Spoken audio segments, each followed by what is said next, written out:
Maryland's primary election finally across the finish line. The last votes now cast. This race has been a marathon, lengthened by lawsuits over the shape of congressional and state legislative districts, forcing a delayed midsummer primary and many say leading to lower than normal turnout.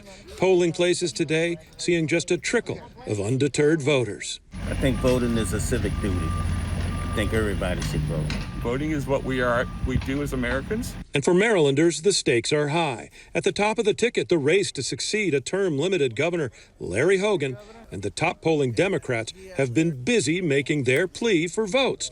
Comptroller Peter Francho. I'm the local candidate who has been working in Maryland for 15, 16 years as comptroller. Former U.S. Labor Secretary Tom Perez. We need a governor who can get stuff done.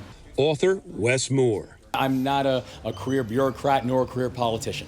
I know, but what I do have is a history of getting big things done. On the Republican side, Trump-endorsed state delegate Dan Cox, who hasn't responded to interview requests, is in a battle with Hogan-endorsed former State Commerce Secretary Kelly Schultz. It's about our kids. It's about safe streets. It's about steady education system. And it's about lower taxes and prosperity for everyone across the state. Each eager to move on to the general election, but facing yet another delay.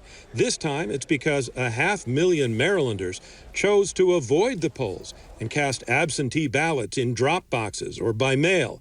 A challenge for the Board of Elections. So it's exciting because it means that lots of voters are choosing to participate, and they're just participating by mail, which means we have to count all those ballots, and the local election offices will start doing that on Thursday. And that process won't conclude until the 29th, with the close races not certified until the week of August 8th.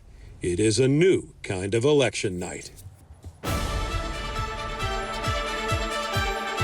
This is a 7 News Your Voice, Your Vote special. Maryland's primary night.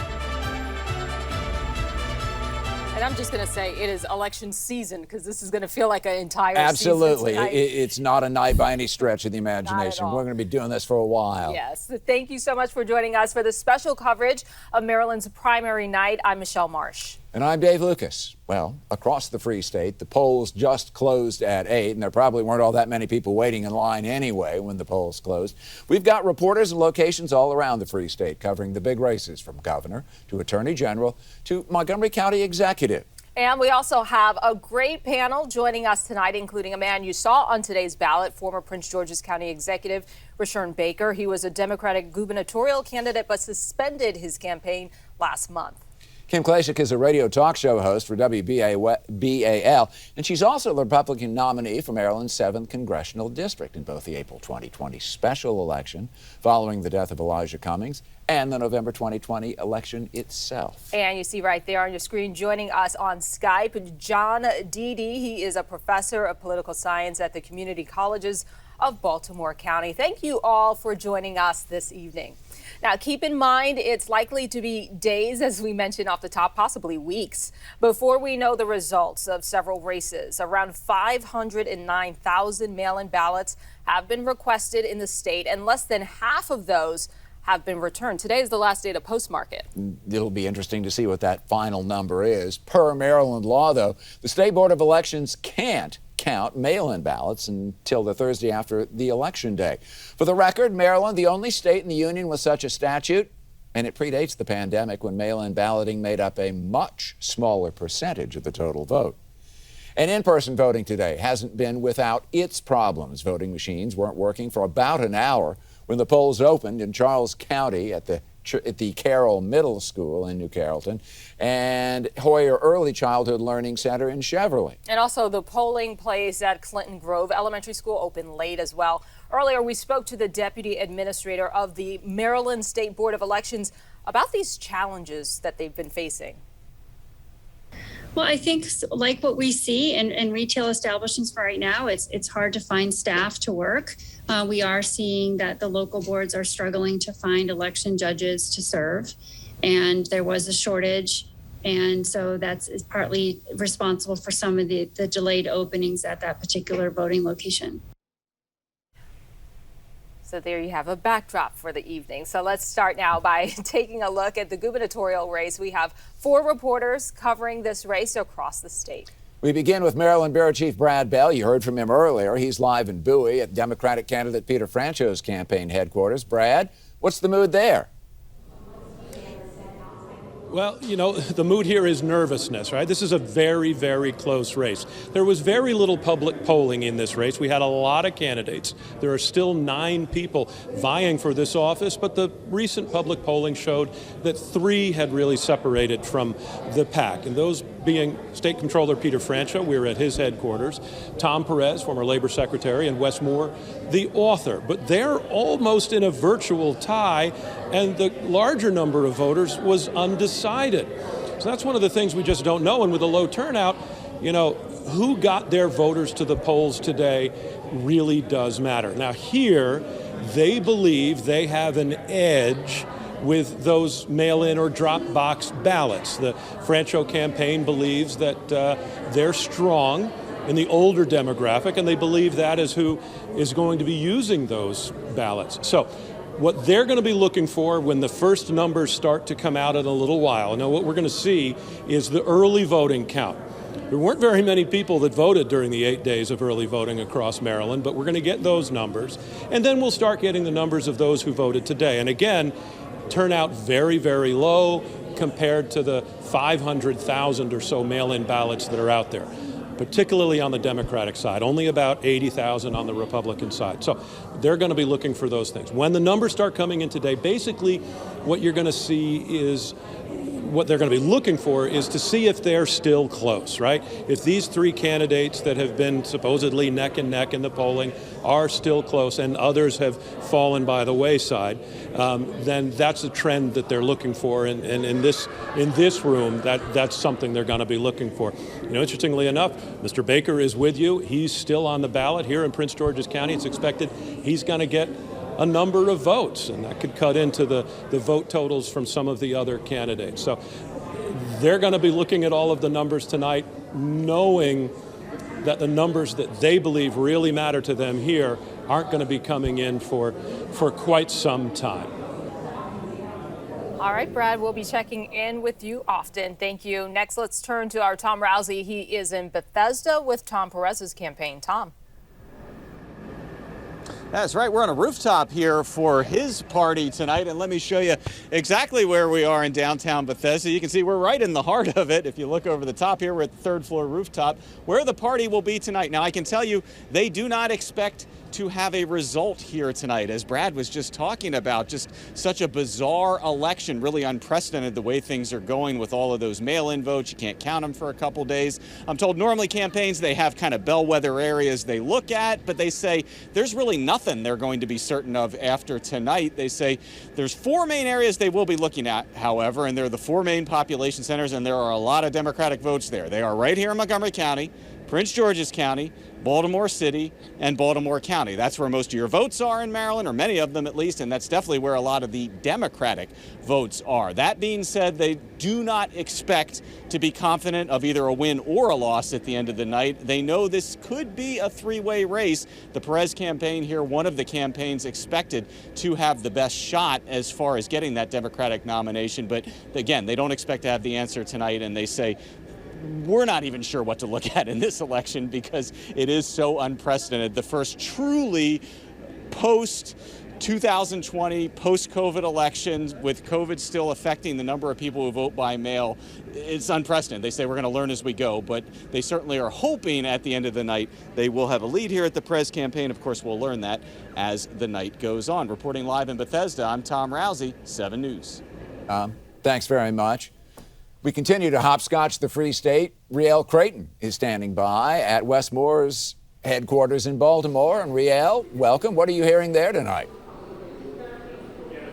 Well, it's pretty quiet here so far tonight. The doors did finally open here tonight, but the party really isn't expected to start until about 8:30, although the stage is set here tonight. The candidate we're hearing at last check was actually pretty far away from here, all the way in Baltimore County, campaigning up until the very last minute, crisscrossing the state all day long. And the Moore campaign says that they feel very strong as they head into tonight. They feel like they built a very wide, statewide coalition, and that is the big story of this race. Wes Moore, a political newcomer, a first-time candidate, has already catapulted himself into the top tier of the governor's primary, the Democratic primary race, in the top 3 candidates as far as the polls show. He has outraised and outspent all of his competitors, spending something like close to $2 million in the waning weeks of this campaign. But again, as so many of others have said, they're not really expecting a definitive result in here tonight. The campaign has said that so far they feel like they have overcome a lot of the challenges, some of the controversy that surrounded Wes Moore's, the questions surrounding his origin story. They feel like no other campaign has been scrutinized the way that they have and persevered. As they watch the results come in here tonight, they say they do expect to get some indication of where they're heading. But again, like so many others have said, because of those massive numbers of mail-in ballots, they don't expect to have a definitive result tonight. Either way, the candidate will be taking the stage here. Reporting live tonight, Riel Creighton, 7 News. We're glad to have you on board tonight. Thank you. And Rebecca Pryor is in Annapolis with Republican candidate Kelly Schultz. How are things looking on the Republican side? Well, I have to tell you, you wouldn't know that this is predicted to be one of the tighter races. The woman of the hour, Kelly Schultz, she just walked in and she got a roaring round of applause. She walked in almost as if she was already a winner. Taking a look around here, you can see, if we can get a shot of her, I think she's over to the left. She's giving hugs right there in the corner. But there's dozens of people. They're already here. The event just started at 8, and it does feel like a very strong support for Kelly Schultz already. You also can't miss, if we're taking a look over to the right, this massive stage in the middle of the room. We're interested to see if we do get a concession or a victory speech on that platform tonight, considering, as we've been telling you throughout just the start of the newscast already, results, they're not expected until days, maybe even weeks. You also have to take into consideration that polling has been showing this is going to be one of the closer races between her and Dan Cox tonight. So we'll see how it all plays out. But we'll keep you updated here in Annapolis. Reporting live, Rebecca Pryor, 7 News. All right, Rebecca, thank you. All right, we want to turn now to our panel of guests. And we begin with got an introduction early from Brad there, former Prince George's County Executive Rashern Baker. Rashern, great to see you. Thanks so much. Thank you for having me. What are your thoughts right now coming into this thing? You are still on the ballot. Are you going to be the kingmaker here? What do you think? Or a queenmaker, I guess. I don't know about that, but I'm glad I'm not crisscrossing the state like I have been in the past. So, but it's going to be tight. We knew that going into the last couple of months of the campaign that it was going to be a tight race. At the time, the reform was at the top. The amount of money that came in that was spent in the last couple of months, the last 2 months of the campaign, is something we haven't seen in a long time in Maryland. And so it's going to be a long night for all of the candidates. All right, and Kim, what are your first impressions, your first thoughts about how tonight is going to play out? Well, as a Republican, I can tell you, and obviously, being on the ground in the Baltimore area, Dan Cox and Kelly Schultz, obviously this race is very close, as you heard from Riel. I mean, I don't know what's going to happen, right? They're kind of even killed. I think even with the amount of money that they've raised and then even the endorsements that they received, if you're looking at Kelly Schultz, having Governor Larry Hogan's endorsement is huge, right? He has such a high approval rating in the state of Maryland. But on the flip side of that, Dan Cox being endorsed by President Trump, he had a telethon with President Trump last week. There was a press release from President Trump just yesterday. So he has a lot of support from Trump's base. So it's going to be a very tight race. And I know for a fact we probably will not know by the end of the evening who wins. And we also want to introduce Dr. Ravi Perry, just joining us. You're on the panel as well tonight. Glad you're with us. What are your expectations for tonight and just the procedure? This is such an unusual year where the election was pushed back and now all these mail-in ballots. Yes, I mean, as all of the correspondents have been saying, this is going to be a nail-biter for many races, but it's also going to go down to the wire, and so we aren't really going to know much until certainly well after Thursday when they begin counting all of those hundreds of thousands of those seemingly ballots in the mail-in sector. And so we're looking forward to that. But one thing that we know for sure, regardless of what may happen, is that Maryland's in for some diversity history. I mean, we have on the Democratic side, of course, the potentially first Latino and two candidates running to be potentially the first African American. and that in a while. And now we have, of course, on the Republican side, Schultz running to be the first woman governor. And so even though we may be waiting, it seems as though diversity representation is in Maryland's future. Also want to bring in John Dede's a poli-sci professor at UMBC and among other places. Professor, it's always nice to talk to you. Maryland is the only state that has this sort of convoluted way of counting, or in this case, not counting ballots. And it's been controversial, and I think liable to be so more after this, because a lot of people who voted today are looking for some sort of resolution, and we're not going to get it, it sounds like, for a while. We may not get a really good resolution on this till the middle of next week. And the problem is this is something that could have been fixed by the General Assembly. They could have called a special session after the governor vetoed legislation, because there was legislation put out there to say, let's count these ballots election day. And what you're creating, and this is where the danger is in this. Remember in Pennsylvania a couple years ago when former President Trump said, count the vote, and all those mail-in ballots came in because under Pennsylvania law, they couldn't count till election day. And then 5 days later, we found out that Biden carried Pennsylvania. The concern I have about this, and this is why they need to have a special session to fix it, is the mischief and the mayhem that could occur if perhaps Dan Cox beats Kelly Schultz.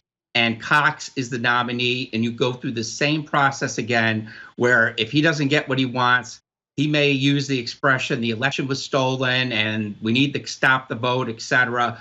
There's more problems that can occur by not counting these votes as quickly as possible. And, people are always looking for an edge for why they didn't get the candidate they wanted. Yeah, and that's one of the things we are trying to do is manage expectations for our viewers tonight, letting them know that what we will have tonight are early results, but not final results. So by no means will the numbers that you see tonight be reflective of the final numbers. So everyone should keep that in mind as we go through the hours tonight. Rashawn Baker, I know you've been in this position as a candidate. What is it like waiting and then maybe waiting weeks to find out? No, it's horrible. You think about this. I was in the race in 2018, and so we had the results pretty early. But leading up to the closing of the polling places, you're going around the state. You're tired. You feel like you can win, and you're waiting, and then to not have the results on the day of the election, it's hard to you got to start preparing for lawyers to maybe challenge the election. You got to start preparing for that. In 2006, when I was running for county executive, they actually closed down the balloting at midnight. And so we didn't find out until the next morning who had won. And it was just, I couldn't sleep. My campaign folks couldn't sleep. So these people are going to be very nervous. They want to see a trend as to how they're doing. They will be looking at the major jurisdictions.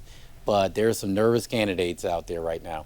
I bet there are. All right. Well, while a Republican has sat in the governor's mansion for the past 8 years, Maryland Democrats are firmly in control when it comes to the state House and Senate.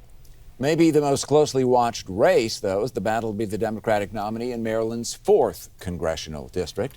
Our Caroline Patricus is at our alert desk, and she's tracking that very interesting race. Hi, Caroline. Hi, Dave. Hi, Michelle. Well, that's exactly right. So here at the alert desk, we're keeping an eye on not only the Senate races, but also the House races. And you mentioned the 4th district. Of course, all eyes are on Prince George's County this evening. The state has 8 congressional districts, but only 1 open seat this year, and that's in the 4th district that you're talking about. That's why all eyes are there in Prince George's County. Democrat Anthony Brown is running for Attorney General, so it could actually be a battle between Donna Edwards and Glenn Ivey. Now, Donna Edwards, and both of these are very familiar names, as you know, a former congresswoman. She's seeking to return to her old seat, and she was actually backed by Nancy Pelosi. Glenn Ivey, on the other hand, former Prince George's County state's attorney. Everyone is talking about the millions of dollars that he's raised in this race, and according to us, he raised $6 million against Edwards. So this seat became open, obviously, because Brown is now running for the state attorney general. So here at the Senate, we're keeping an eye on this. Of course, we're tracking all of this on WJLA.com. And we do want to mention the GOP for District 1 is actually the projected winner, according to AP, because he ran unopposed. That is Andy Harris. Of course, we're going to continue watching this. I'll send things back to you. All right, Caroline, thank you for all that new information. Still ahead for us, we'll hear more on the Attorney General's race.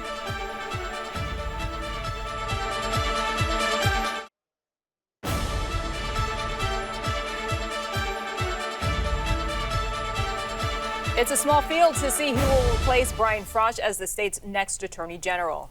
2 candidates on the GOP side, 2 on the Democratic side. Mitch Blocker live in Riverdale, where Democrat Anthony Brown's campaign will be holding forth later on. Hi, Mitch.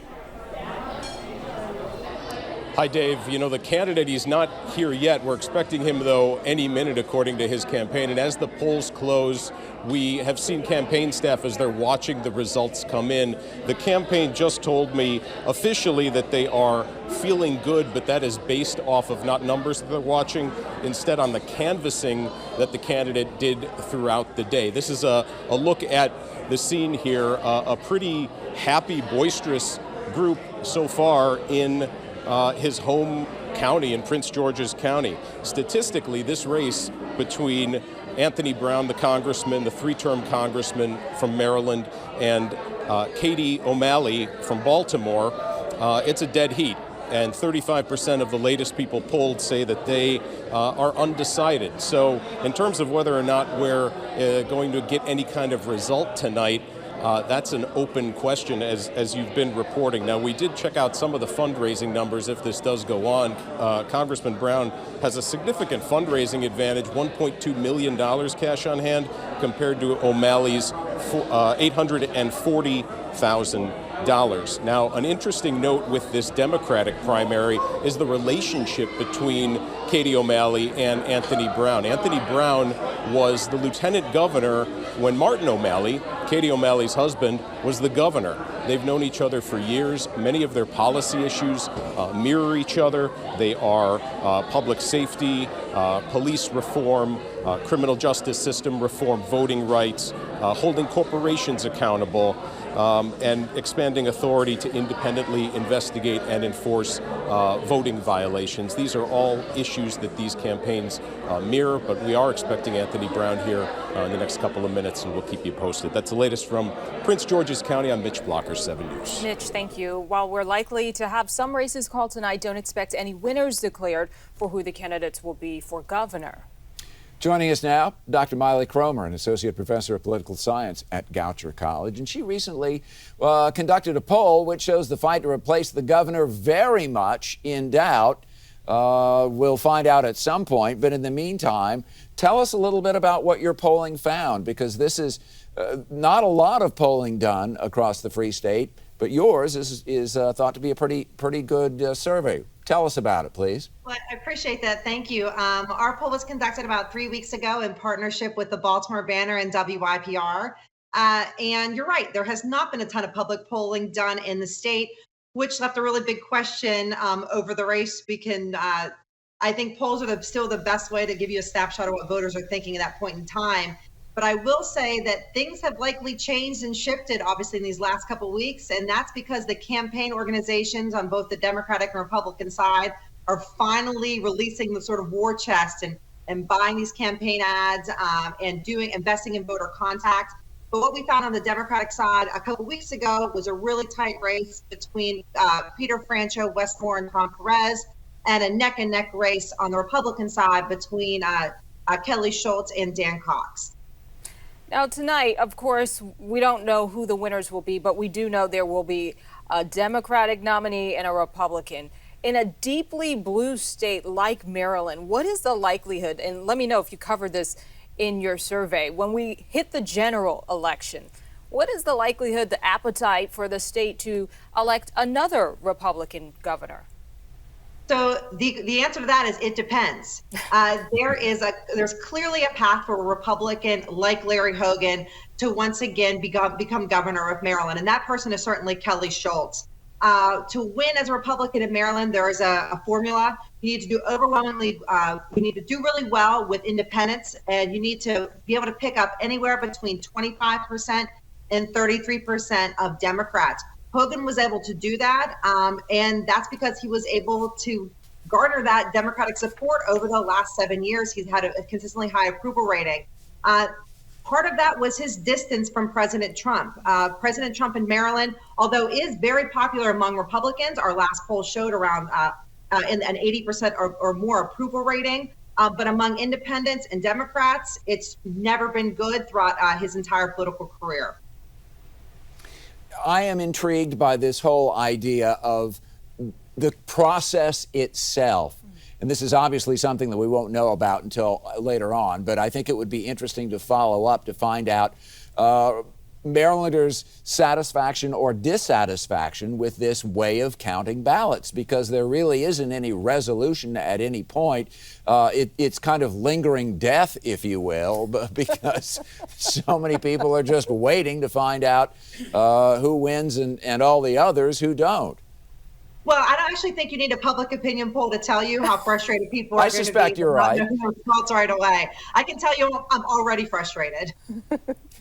So we've been hearing that Schultz is the favorite. So who would pose the biggest competition, biggest challenge for her out of the cast of Democrats that she potentially would be up against? Sure. I actually don't have a good answer to that. I think that each of those three candidates on the Democratic side have the ability to raise money and to organize really formidable campaigns in the general election. I actually think that the real choice for Republicans was in the primary between Kelly Schultz and Dan Cox. Kelly Schultz, again, I think has the ability to reach across the aisle and really gain that Democratic support from those moderates and the last of the conservative Democrats to be able to make sure she is viable in November. And it just doesn't strike me that Dan Cox's campaign, if he is willing to do any sort of policy messaging to independents or to Democrats. I want to follow up, if I can, real quickly, and I'm going to throw a curveball into the control room just for a second.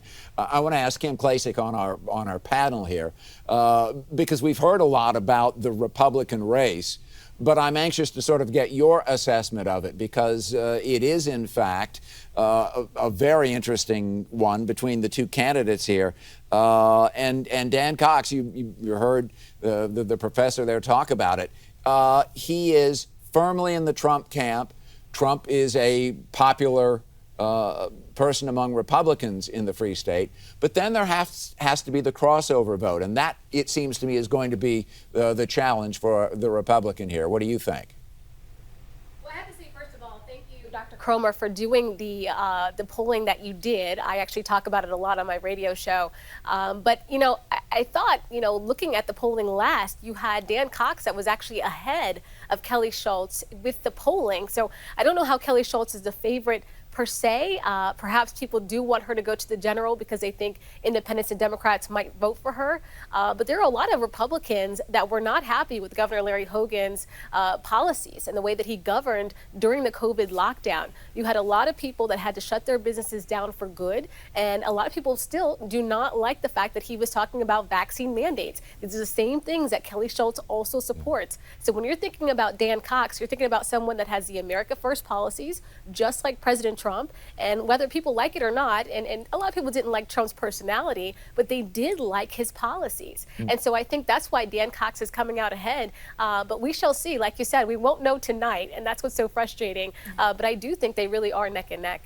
But in an overwhelmingly Democratic state, if Cox were to win, he's got to attract some Democratic support. Is that out there for him, do you think?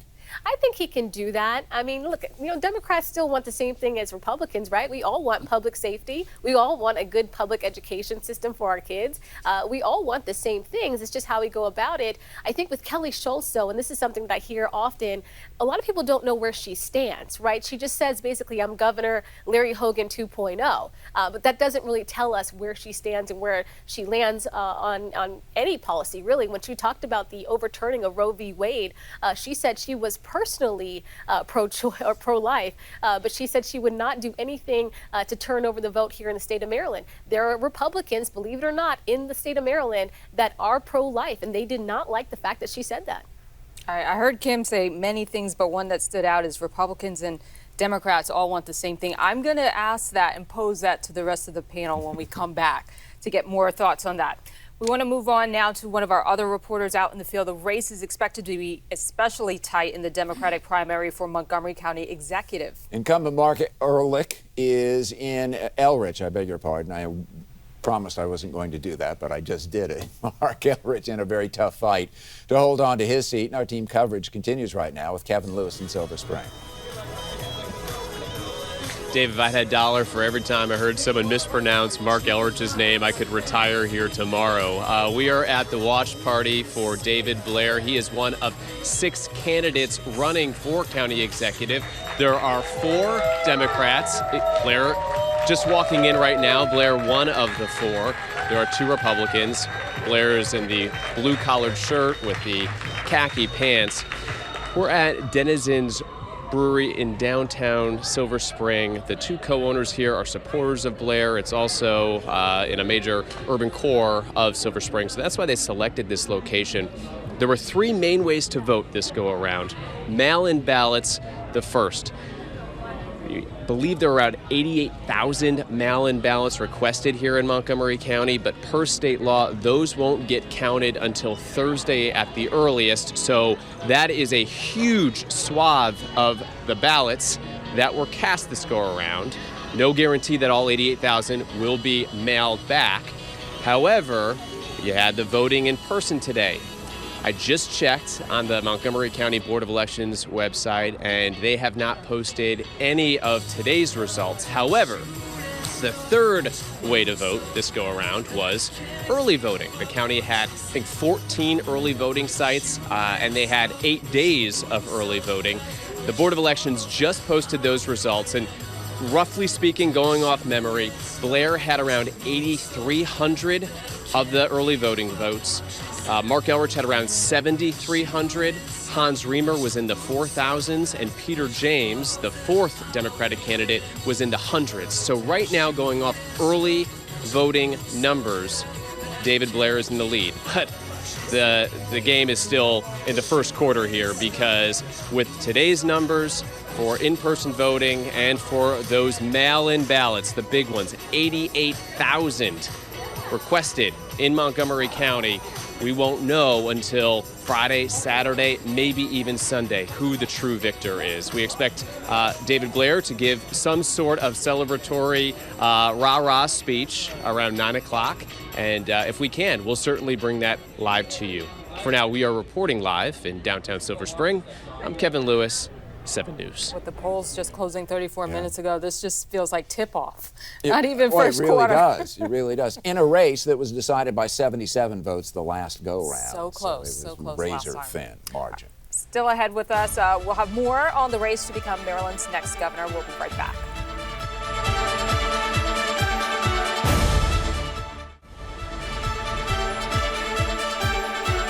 Back now with our special coverage of primary elections in Maryland. And we have a team of reporters covering the big races. No race more closely watched than the one that will decide the candidates to be the next governor of the Free State. Brad Bell live for us with the current state comptroller, Peter Franchot, and his campaign. You see our reporters all across the state. Brad, to you first. Well, yeah, we are here at the Franchot headquarters. Look, they're still waiting for results, and like everyone else.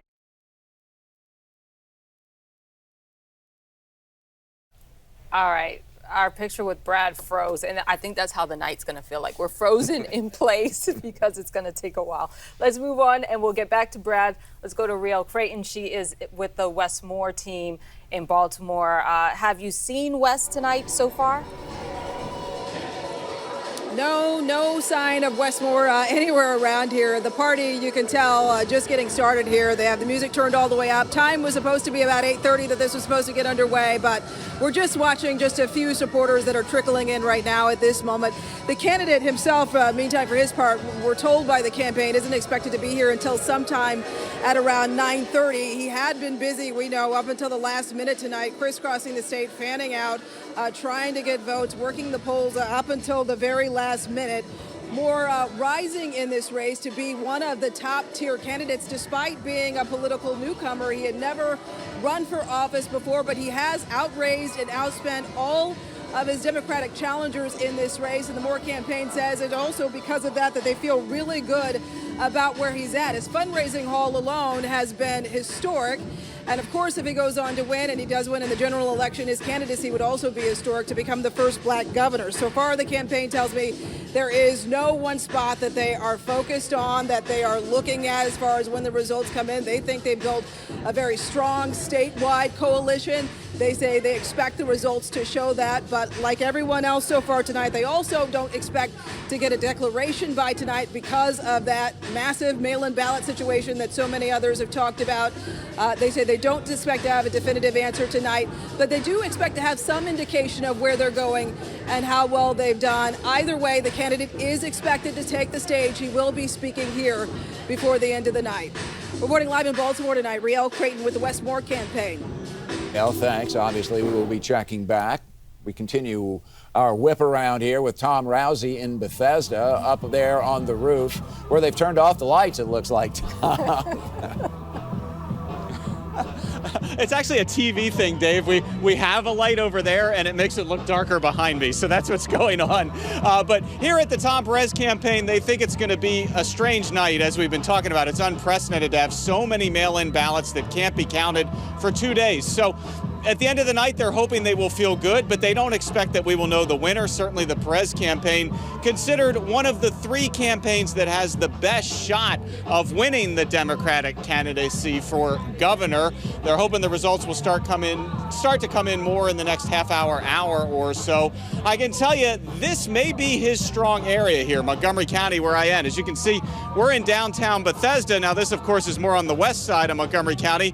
On the east side, Tacoma Park, that's where Tom Perez lives, and it's where he lived even when he was U.S. Labor Secretary under President Obama. I was just talking with somebody with the campaign. They say he used to actually ride his bike from Tacoma Park to the U.S. Department of Labor when he was Labor Secretary. So he's a guy who's been in Montgomery County for decades. He's lived here. He was on the Montgomery County Council in the past. So they're really hoping they do well in Montgomery County tonight. They say that would be a big help for him since it's his home territory. But of course, Tacoma Park, very close to Prince George's County as well. So they're hoping they're going to get some good numbers there. They're also going to be looking to Baltimore City because Shannon Snead, who Tom Perez chose as his running mate, she is from Baltimore City, so the hope is she'll attract some votes to the campaign from up there. So they have a lot to look at when these votes start coming in tonight, but they say no matter what the votes say, don't be fooled, because they say it is very possible, no matter what they look like tonight, that the result could change in the coming days or over the coming week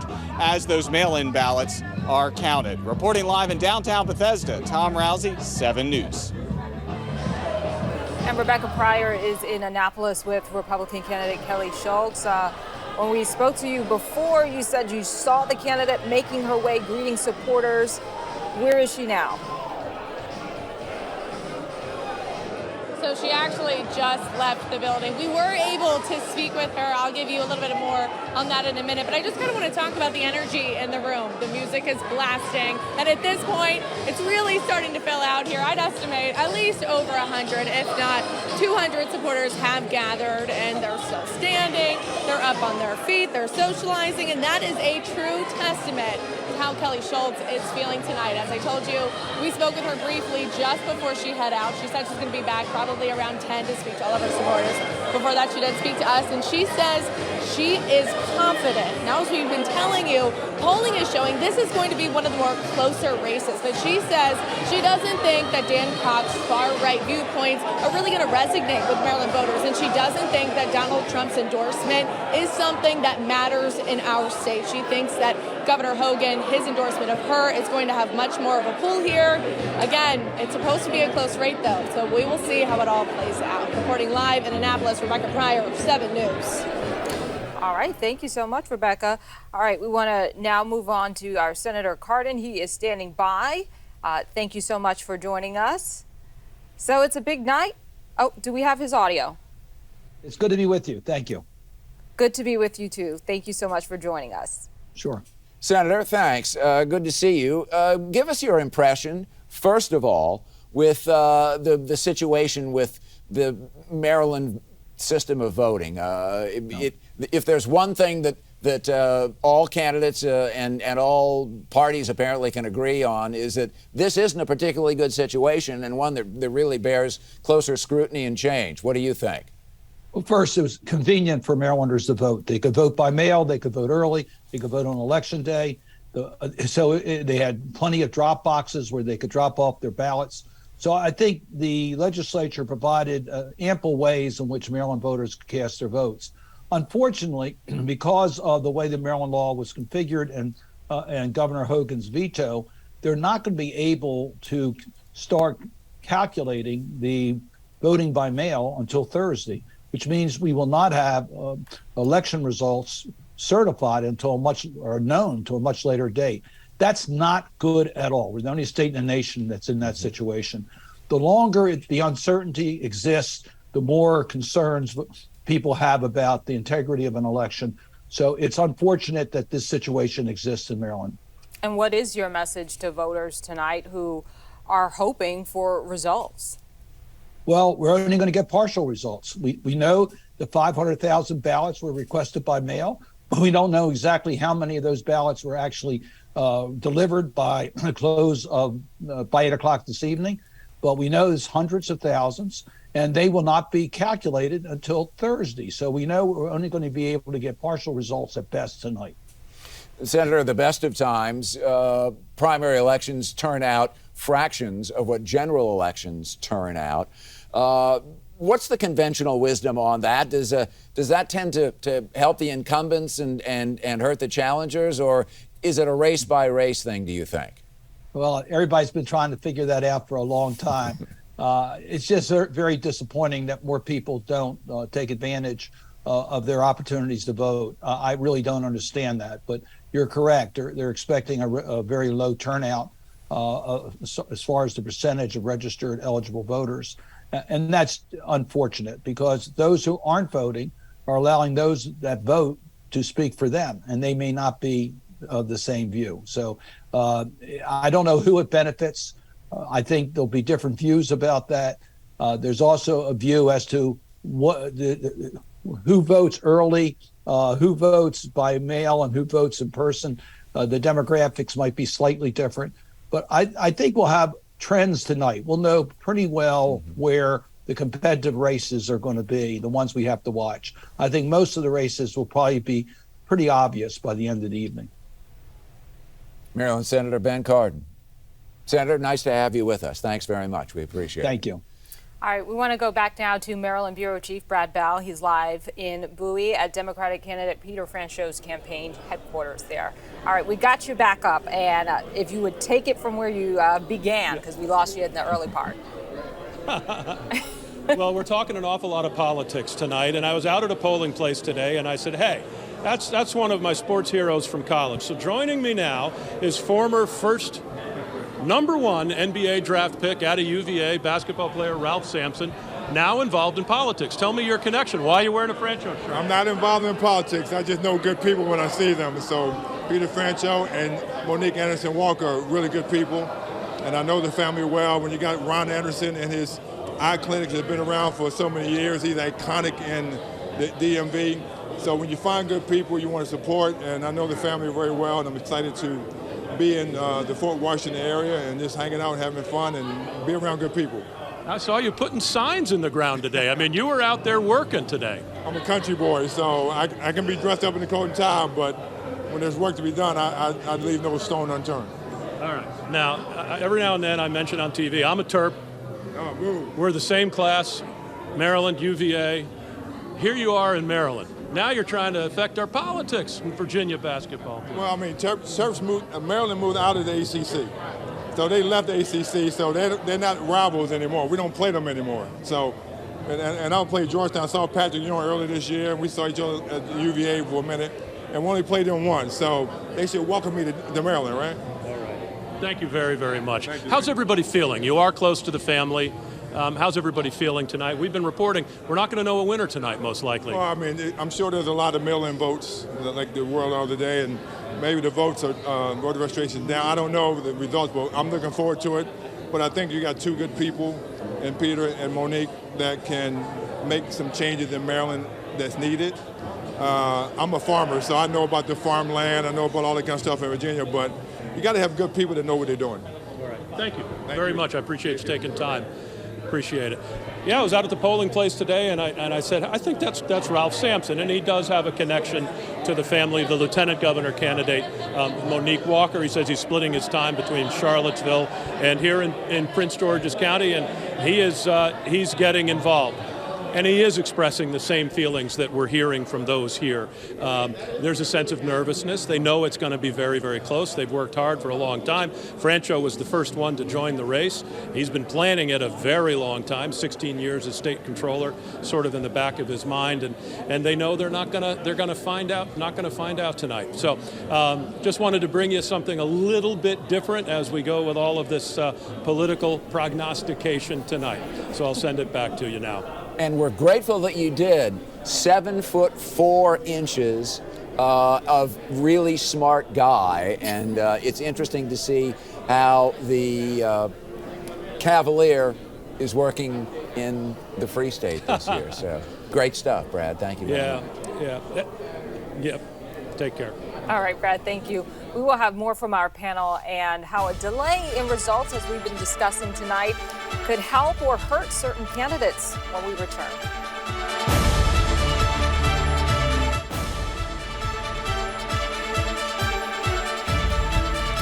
All right, we want to get back to our panel now and talk more about how this delay in results could help or hurt certain candidates.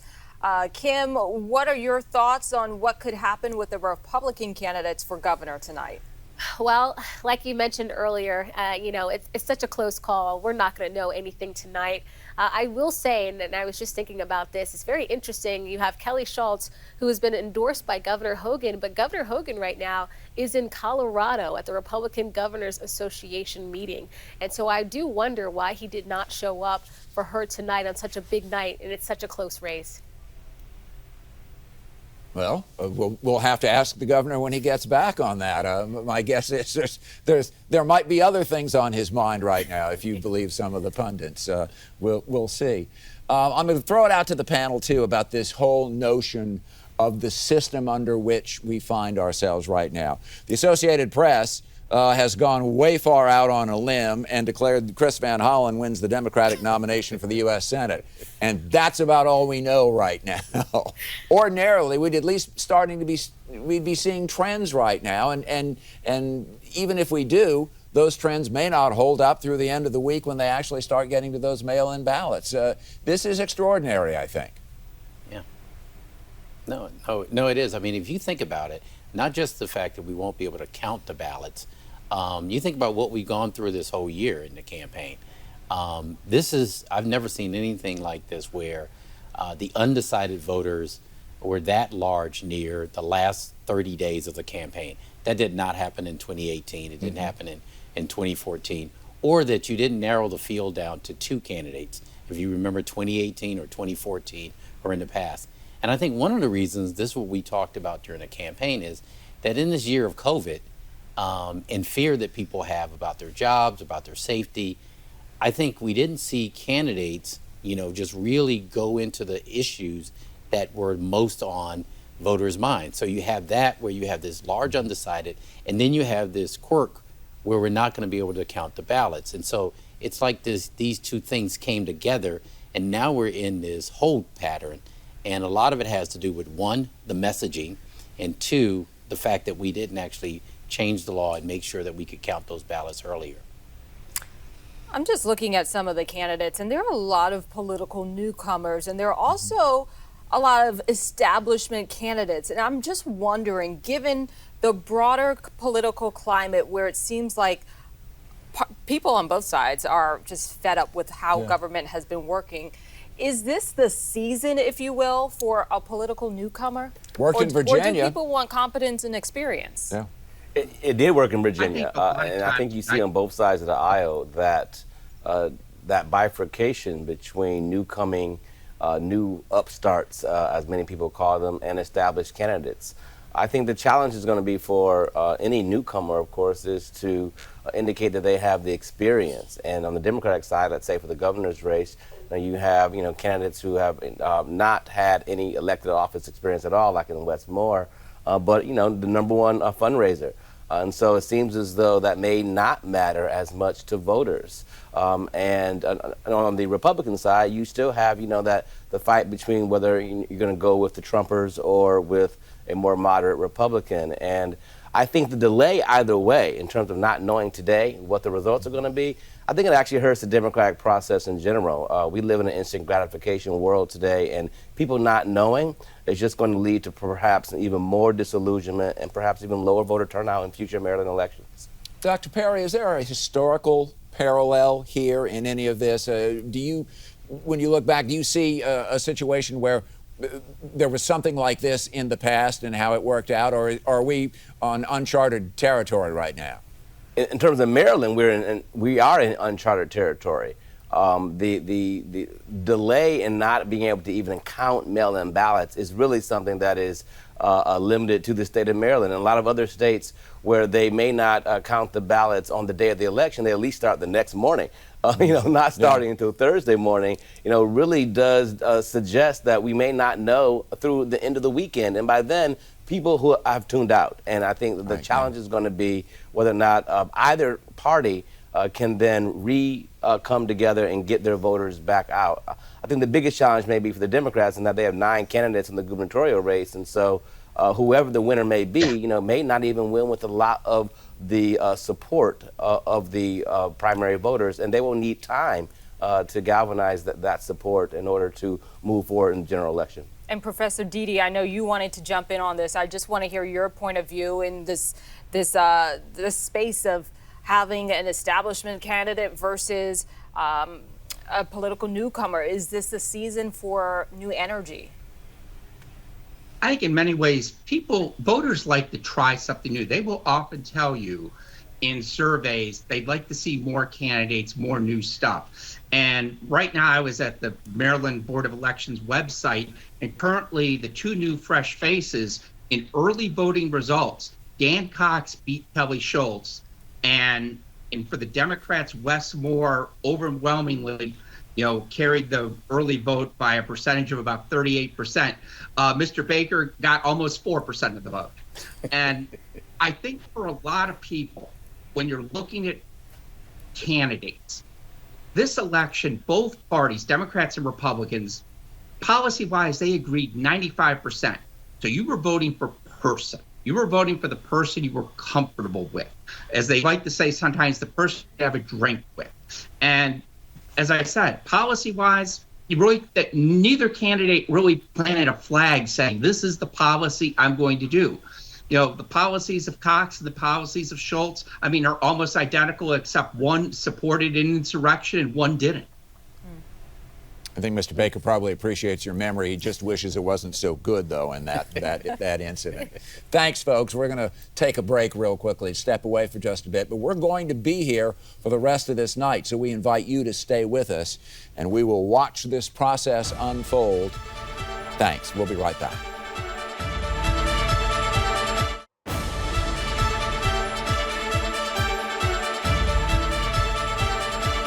Thank you for joining us for this special coverage of Maryland's primary night. I'm Michelle Marsh. And I'm Dave Lucas. Across the Free State, the polls have been closed for about an hour now, and we have reporters at locations all around the state covering the big races from governor to attorney general to Montgomery County executive. It is a small field to see who will replace Brian Frosch as the state's next attorney general. We've got some numbers right now in the governor's race. And not insignificant vote totals.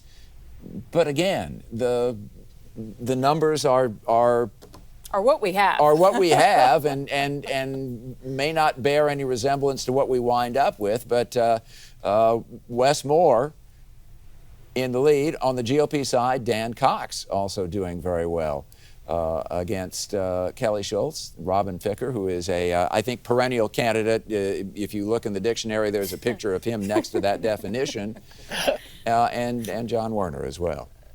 All right, do we have other races to show? Right, this is the Attorney General race for the Democratic primary. Anthony Brown ahead at 60%.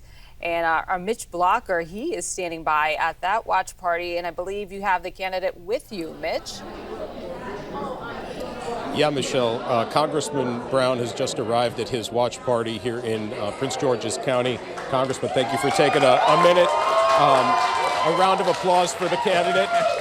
You have some fans here. You are in a unique position to talk about the feeling of being in such a close primary, what's expected to be a close primary. Give us your take on how you're feeling right now, and also what you know that maybe we don't quite yet. Sure. Look, I feel really good. I feel great because of the supporters that I've had, the volunteers, and the organization that we pulled together to be able to get the message out to Marylanders that, this is about change. This is about making sure that we're protecting every person and empowering every community. So I'm really excited about what we've been able to accomplish. I always knew going into it was going to be a competitively close race. We see the early vote numbers. We're excited about it. But there are a lot of votes still to come in. But we're feeling pretty good and just excited about, the engagement that we've had with voters over the last 9 months. So you've been a congressman for 3 terms at this point, 6 years in Congress. Congressmen make laws. The Attorney General enforces the laws. How will you change the way that you do the job, and how will you be effective as Attorney General in doing some of the initiatives that you want, expanding voting rights and justice reform? Sure. Well, it's interesting because when you think about the Office of the Attorney General and the Attorney General, it's an executive function, right? I was Lieutenant Governor of Maryland, implementing programs, creating new initiatives to address quality of life issues, economic issues, justice issues. And that's really what the Attorney General does. Sure, we've got assistants that go to court, but you're working with the Governor and the General Assembly to improve the quality of life of Marylanders. It takes both legal experience and executive experience, and I think that's what I bring, and I think that's why the voters, I think really, the message resonated with them about why I'm best suited to be Attorney General. We're looking at a pretty tight race, we think, and we're not going to be able to open mail-in ballots in Maryland until Thursday. As Attorney General, is there anything you would be able to do to fix that? What do you think about that? Well, first of all, tonight I'm just thinking about, hey, the primary is over in terms of the effort to engage voters. I certainly commend the State Board of Elections they ran a seamlessly well-run early vote, Election Day vote. And, certainly looking forward to a good, thorough, clean ballot counting of the mailing votes. Going forward, clearly we've got to change this. Marylanders should not have to wait days or weeks until they get the outcome of an election. I know the General Assembly worked on that. Governor Hogan vetoed that bill. We'll fix that come next January. Congressman, thank you for the time and best of luck. Best wishes. Thank you. Back to you guys in the studio. That's Congressman Anthony Brown. All right. Thank you, Mitch. Nice to hear from a candidate post-polls closing. That was the first one we've heard from tonight. It is. I expect we'll hear from a lot more of them because they are doing the same thing we are, and that is just watching the results trickle in. And we do have some results to show, and we don't want to minimize that because it's what we've got right now. But the overarching theme is the process here and the length of time that it is going to take before we get definitive results. Let's check the governor's race right now and the numbers that we have. Brad Bell, I thought we were going to look at numbers. I'm sorry. We've got candidates fanned out across the state. Brad Bell standing by first at the Francho campaign. Hey there, I think you just tossed to me. Yeah, look, you were talking about the early voting numbers. We knew that those were going to be coming in. There was an 8-day early voting period. Turnout was not very high, but a lot of people did go and vote. And so we were looking for those numbers as something of an indicator, right, of where things would be, knowing that all of these 500,000 or so mail-in ballots are out there still to come. So in this room where I am, the Peter Franchot headquarters, they're not thrilled to see what those numbers show, which is 38% for Wes Moore, and then Tom Perez in second place, close behind it, a little bit behind, I should say, and then close behind Tom Perez, Peter Franchot. Franchot in third place in the early voting. Now, I bounced all those numbers around this room at his campaign staff, and basically what they're telling me is that, they knew that it wasn't going to be great. Their strategy is these mail-in ballots. They've been pushing the mail-in ballots hard with their people, and they hope that that will close the gap. But I think there is in this room a little bit of surprise at just how strong Wes Moore's showing is with those early numbers, with 38% of that early vote.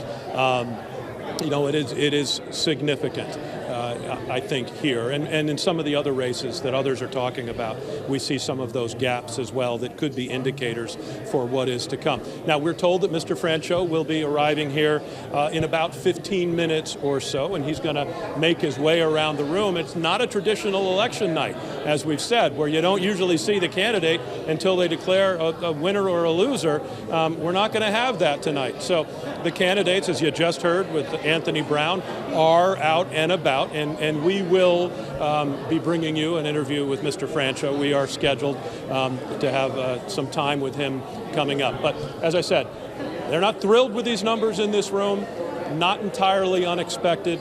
They still think that the mail-in ballots are going to favor them. Send it back to you now. All right. Thank you so much, Brad. We want to head now to Tom Rousey. He's in Bethesda with Tom Perez's campaign. Tom, has the mood changed in any way there? Looks like more people certainly have arrived. Yeah, we have a lot of folks at this party. They are watching our coverage on our channel here of the results. Certainly, they wish they were in the lead as opposed to second place, but they also recognize there are a lot of votes yet to be counted. I mentioned earlier in the show that they're really going to be looking at four main areas as the votes come in. One is right here in Montgomery County, because that's Tom Perez's home base. He lives in Tacoma Park. Another is Prince George's County, and then also Baltimore City, Baltimore County. They're going to be keeping a close eye on. They also recognize whatever the results are now, they can potentially change over the course of the night. And of course, with so many mail-in ballots that cannot be counted starting for the next couple days, they know that things could change after that. So they said no matter what happens tonight, they don't expect to know who the winner will be. Tom Perez, of course, running on experience. He was a federal labor secretary under President Obama. He was a state labor secretary here in Maryland. He was a Montgomery County councilman. He worked in the Justice Department. So he's hoping voters will appreciate that.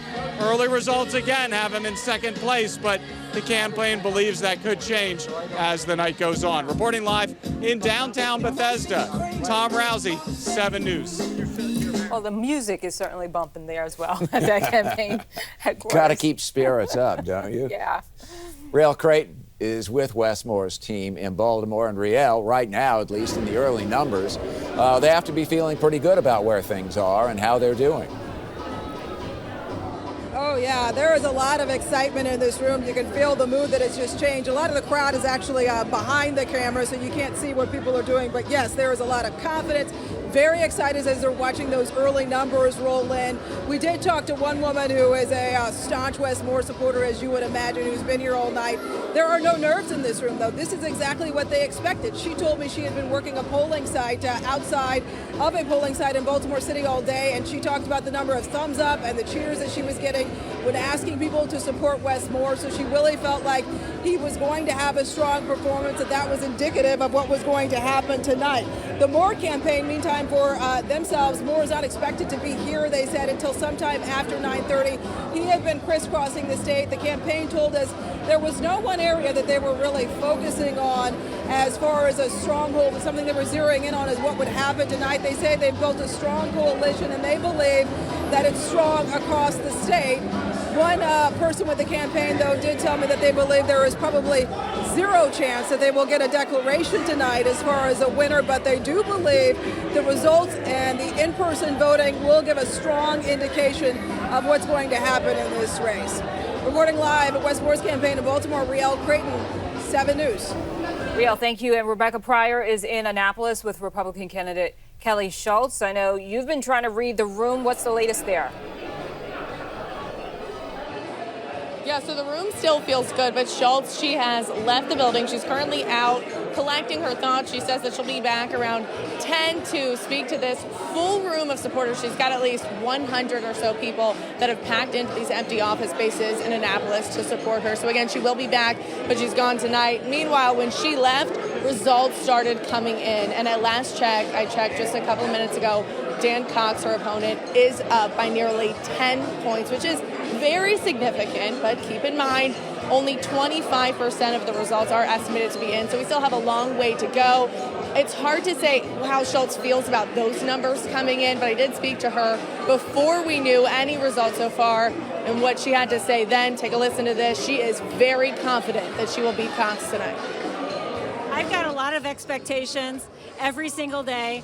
I expect for us to win, whether it's tonight or on Thursday. That remains to be seen. But I am very confident that primary voters in Maryland know what the right call is. And the right call is to be able to make sure that they elect and nominate a Republican nominee that can beat a Democrat. That's what I'm confident in. Yeah, just to reiterate, Schultz, she thinks she's the one to beat a Democrat. If anyone's going to do it come November, she even told me she thinks Cox, he doesn't stand a chance, and she thinks Maryland voters know that.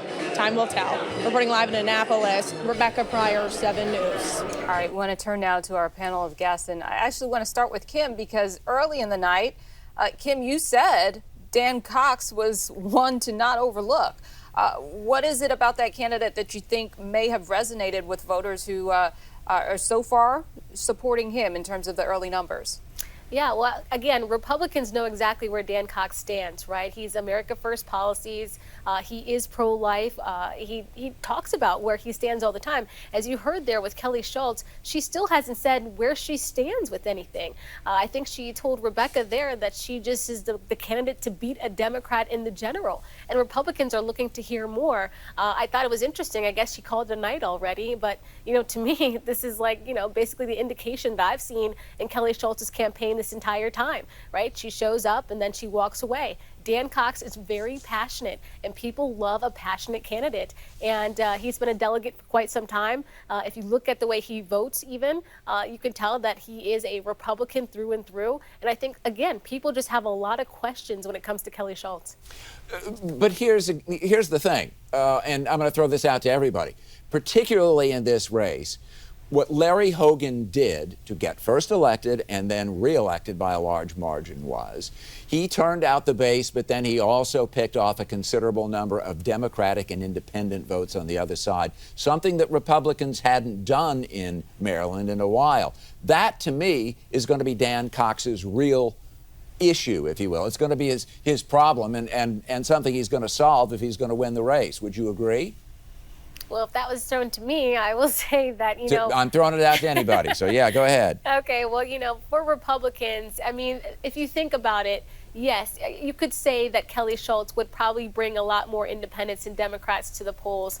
But that is if, again, that is if the Democrats really do want to vote for a Republican. I mean, I look at the Democratic Party. They did for Larry Hogan twice. Yeah, but think about it. Governor Larry Hogan was against Ben Jealous, right? I mean, that's not the same as being against Wes Moore or Peter Franchot or Tom Perez. I mean, it's just not the same. Ben Jealous did not really, in my opinion, had much of a chance in the state of Maryland because I thought he was very far left. And so right now, if you're looking at a race between, say, Dan Cox and Peter Franchot, I think that would be a pretty close race. If you're thinking of Dan Cox against Wes Moore, again, a very close race. So we'll see what happens, but I think Republicans do want to know where their candidate stands. And again, a lot of Republicans were very turned off on the way that Governor Larry Hogan actually governed through the COVID lockdowns. People were not happy with the lockdowns. You had casinos and liquor stores open, Target and Walmart were open, and the mom and pop shops, they were closed. People will not forget that.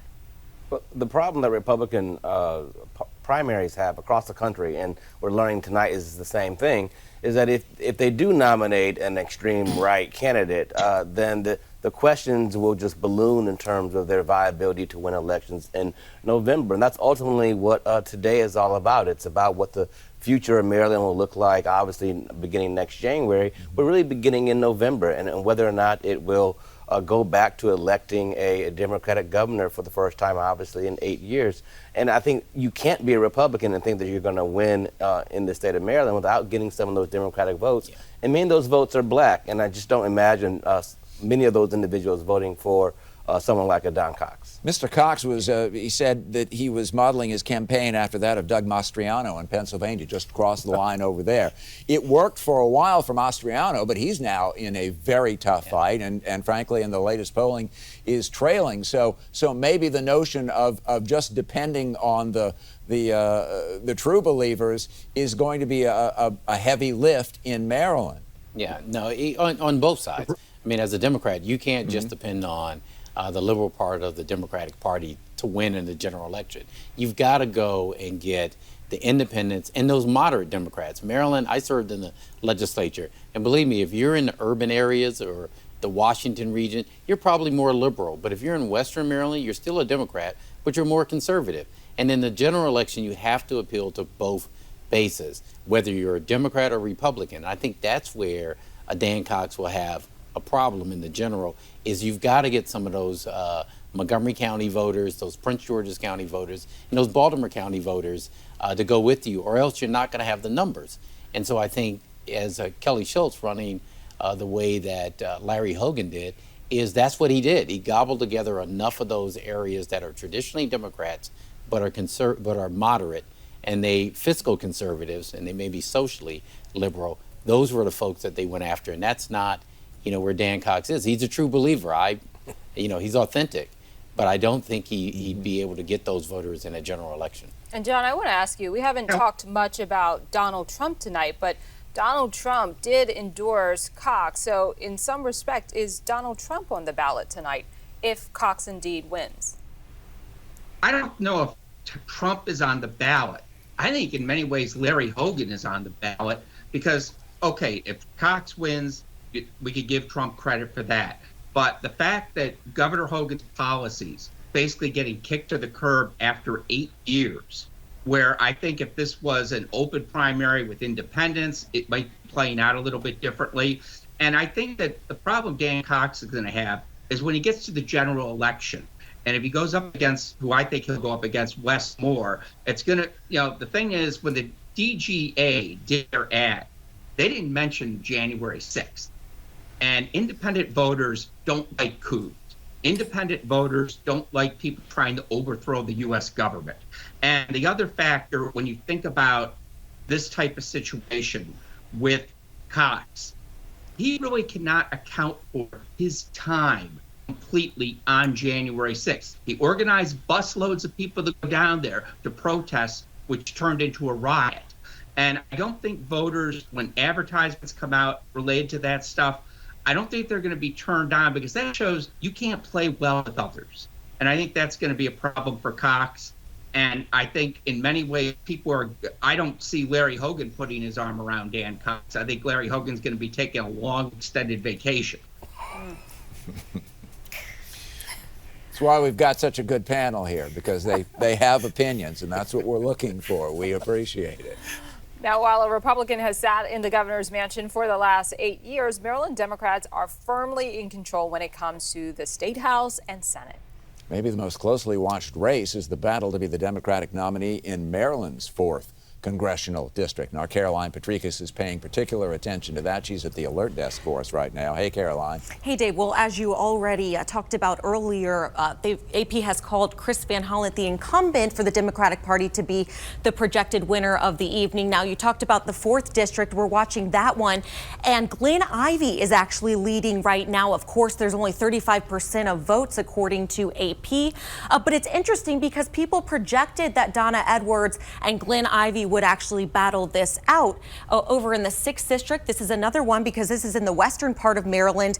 They have a pretty competitive GOP primary, but what we're seeing right now between Neil Parrott and Matthew Foldy, and that people have predicted that that would be a battle. We're seeing Neil Parrott leading right now. He would then go ahead and compete against David Trone, the incumbent for the Democratic Party. But so far, things have been pretty quiet on social media. This is out of the 4th District. Donna Edwards, who's trailing just behind Glenn Ivey right now. It's interesting. She posted a picture in one of the ladies right next to her is wearing a Glenn Ivey t-shirt, and she says, different teams, different candidates, shared values, Democrats all the way. So that's the latest that we're seeing on social media. Again, it's been pretty quiet, but we're going to keep track of all of this. I'll send things back to you. All right, Caroline, that's nice to see. All right, still ahead, we'll talk with former Congresswoman Donna Edwards, seeking to win back her seat in Maryland's 4th Congressional District. And we do have some numbers coming in. And as we head off to break, have a look. Here's what we're seeing so far, starting with the Montgomery County Executive's race.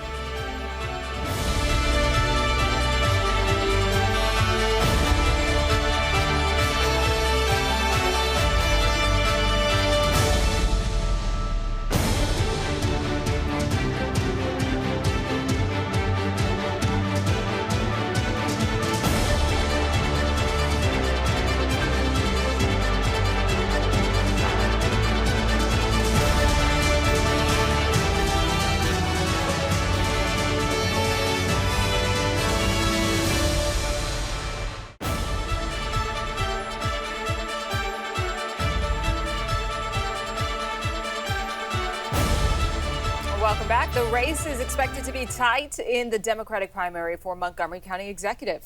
Incumbent Mark Elrich is in a tough fight to hold on to his seat. Our team coverage continues with our traveling man, Kevin Lewis, who is going across various campaign headquarters in the county. You're at Blair headquarters right now. What are they saying and hearing? That's right, Dave. You know, it is convenient. David Blair, Mark Elrich, and Hans Riemer, all 3 Democratic candidates, have their watch parties in downtown Silver Spring. So not as much traveling as we could have done if they were in Bethesda, Rockville, and Silver Spring. So we'll take that, a little ease. The mood here at the Blair watch party is definitely becoming more celebratory. Everyone knows this race is not going to be called by all accounts tonight. It might not be till Friday or Saturday, so we have a good idea of who the victor is. We can pan over and show you some of the atmosphere here. We're at Denizens Brewing Company in downtown Silver Spring, a popular place to come for adult beverage and also some great food. The 2 co-owners here are big Blair supporters, and this is also a hip happening spot in Montgomery County. So we have the mail-in ballots not till Thursday. The election day in-person numbers. I've been hitting refresh on the Board of Elections website over and over and over again. Still nothing to report there. But early voting, we do have those numbers. And after losing to Mark Elrich back in 2018 by 77 votes, there was a recount, lots of drama, if you will. Blair is currently leading Mark Elrich, the incumbent.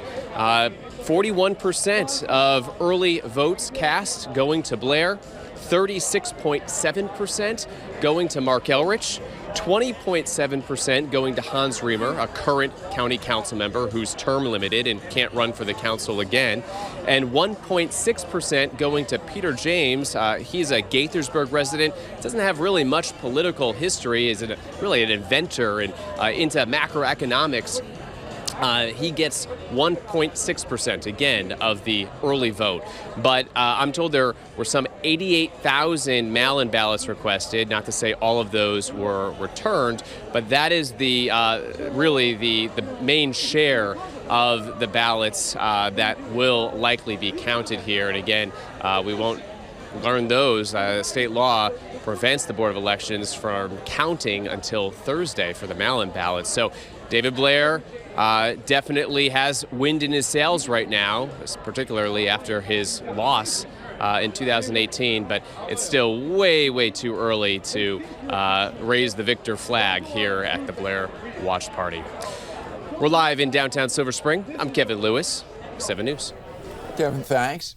Joining us right now, Donna Edwards, candidate for the Democratic nominee for the 4th District in Maryland's congressional race. And that is the same district she previously served for 8 years. We thank you for spending some time with us on this evening. First, I'm just curious, how are you watching tonight's results come in? Is your finger like hovering over the refresh button?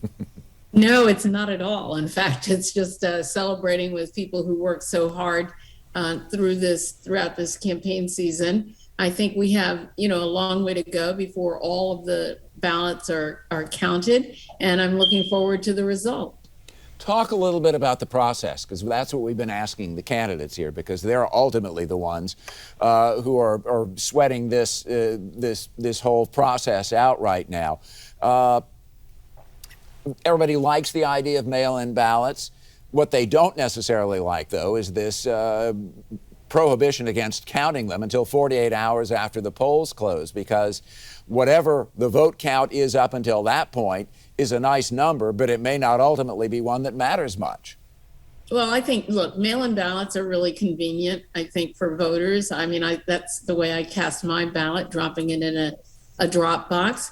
I think we're going to have to, this is relatively new, we're going to have to figure out a system where we can make sure that every vote is counted in the most timely way possible. But the fact is that we have these all expanded ways of voting, which is great for voters. And we're going to have to get used to the fact that we may not get an election result directly on election night. And we should all just be patient and make sure that every vote is counted. And as you're speaking, we just put up the latest numbers that have come in so far, and Glen Ivy is up 56% to your 33%. When you see those numbers, what goes through your head? Well, it's tough. I mean, this is an election in which I faced a barrage of nearly $7 million in attacks from an outside organization that has nothing to do with Prince George's or Montgomery County. And I think it's tough for any candidate to withstand that kind of barrage of negative attacks from the outside.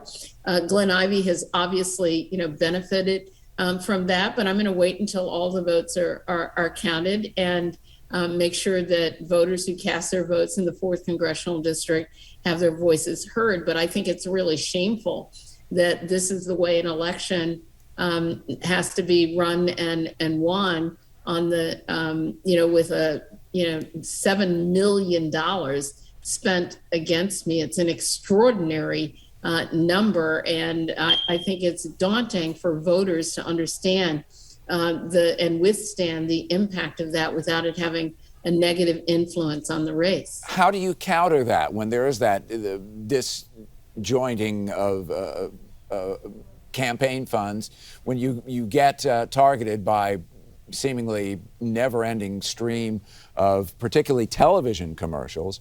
How do you do that? What's your strategy been? I don't. This was endless. It was brutal. It was, in my view, unfair and an unfair characterization of me. Look, anytime you have a candidate within 6 weeks, that organization, which purports to be democracy, but actually was affiliated with the American Israel Public Affairs Committee, spent $7 million in contributions that went to the candidate, in other contributions that flowed through their organization. And I don't know any candidate that could withstand that kind of brutal attack. And it's actually shocking because it's mostly Republican money being spent in a Democratic primary. And I think it portends bad things for the future. With that said, if he ultimately is the winner, will you support him? Well, look, I've always supported our Democratic nominees, and the reality is that the person who wins in the 4th Congressional District, this is a Biden plus 80 district. I don't think it matters what Donna Edwards does. This is a district that is a solidly Democratic district, but I guess I still have to ask, if that were to be true, then, I expect that the people who spent $7 million to beat me up are going to want something in return. I'm not getting the great positive vibe here, frankly, that I expected. yes, there were lots more dollars spent on the other side, but do you hold out hope? Are you optimistic? I do. I think Election Day was tremendous. I think we have a huge number of mail-in ballots that still have to come in. I think I was just talking about the reality of how this race played out, particularly over these last 6 weeks. But I got great feelings. I was out at a number of polling places today.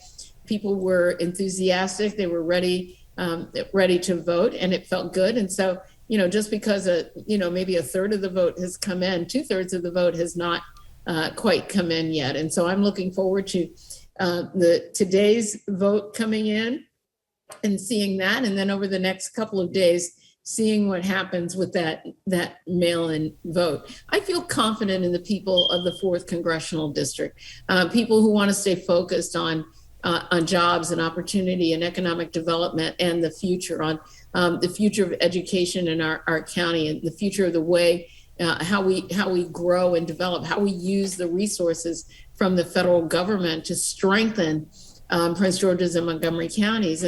And I'm confident that they're going to make the decision, as voters do, that they believe best suits them. So I'm excited to see what happens over these next couple of days. And I think we have to expect a couple of days. I mean, that's just kind of the way this system works now.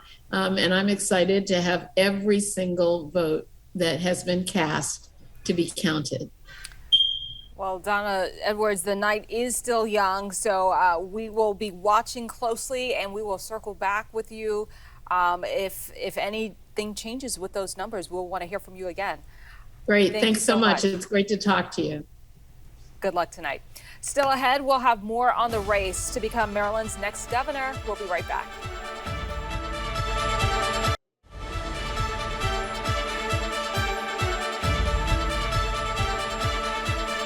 All right, welcome back. It's a little after 9:30, and we are back now with our special coverage of primary election season.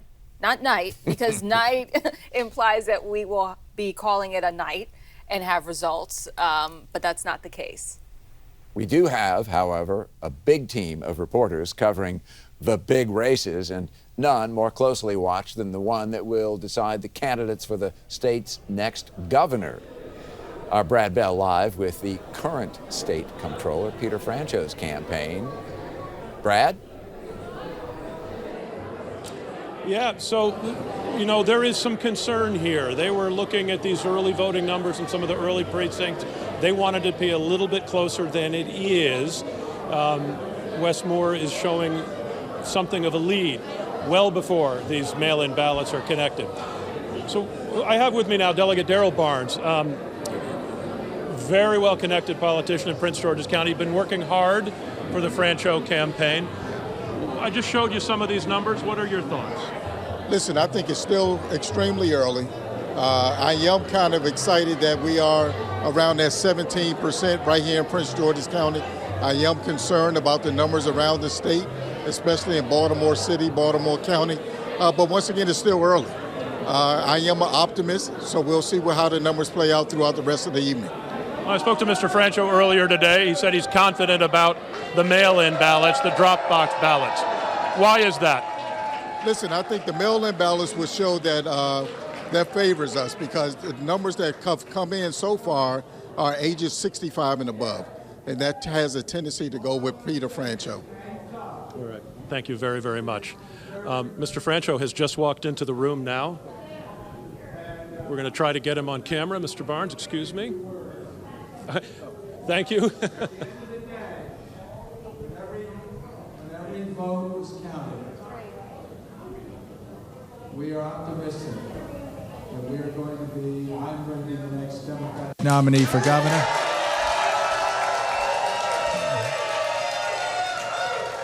And Monique Anderson Walker is going to be the Lieutenant Governor Democratic nominee.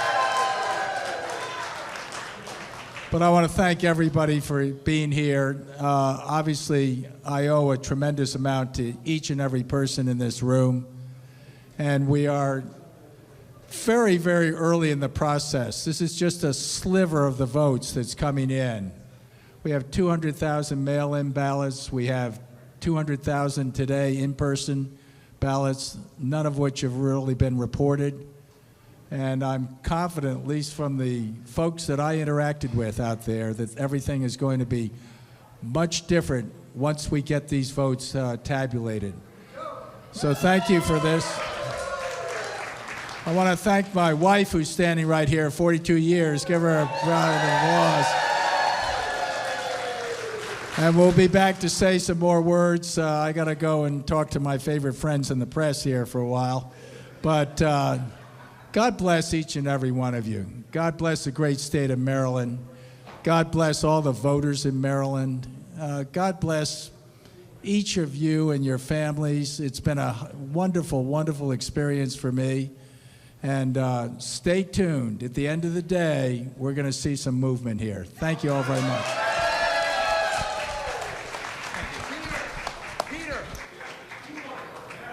There you have it.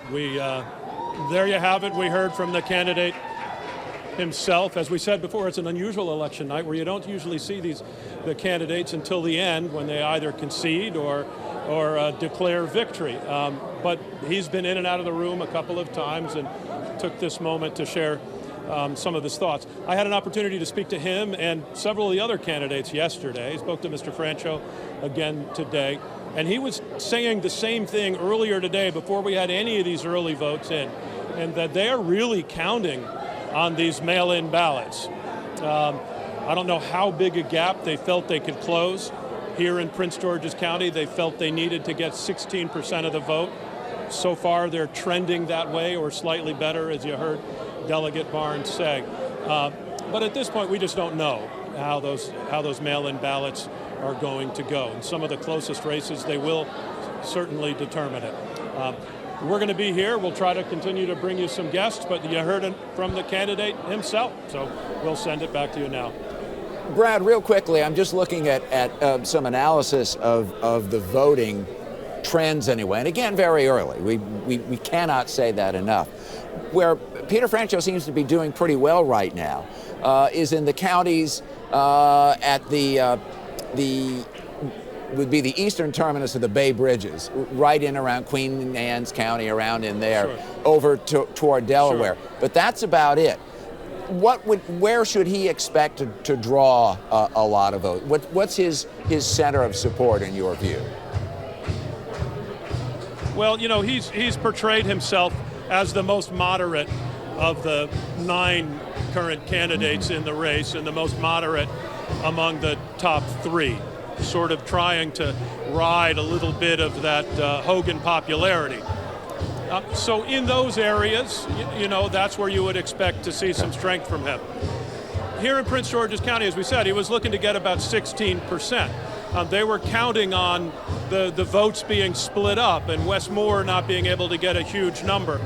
They were aware, for instance, that Mr. Baker, who's there with you, would get some votes that might otherwise have gone to a different candidate. I have a guest with me right now. I'm going to interrupt my own self. Brad, I hate to interrupt right now, Brad, but we're actually going to have to. We're going to. Mr. Francho. We'll get back to you, Brad. We got to wrap. Katie O'Malley is speaking. So Let's thank you in. all for all your help throughout the beginning. Thanks.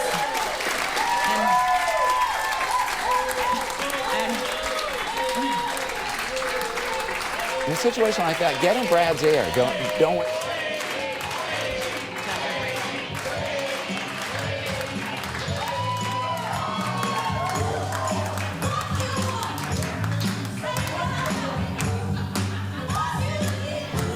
All right, we're going to need our producers to re-rack that tape because we dipped in a little bit too late, but we'll try to re-rack that for us. Interesting, we had 2 candidates there, both of whom I think probably were expecting to be in, frankly, better positions than they are right now. And again, this is, 9:45 on the first night of the vote count, which in the end may not mean a whole lot of anything.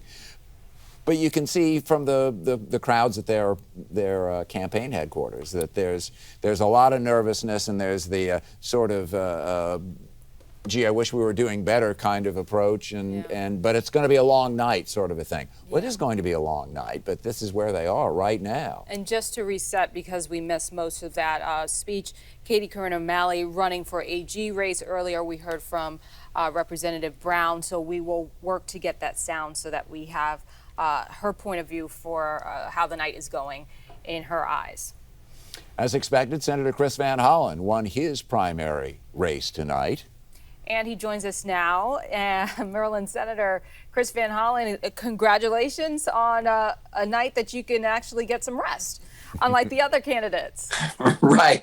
No, there's a whole lot going on. It's great to be with you. And I just want to express my gratitude to the Democratic primary voters across the state of Maryland for their vote of confidence. And now we're on to the general. And I'm going to be asking all the people of Maryland for the opportunity to continue to serve them in the Senate.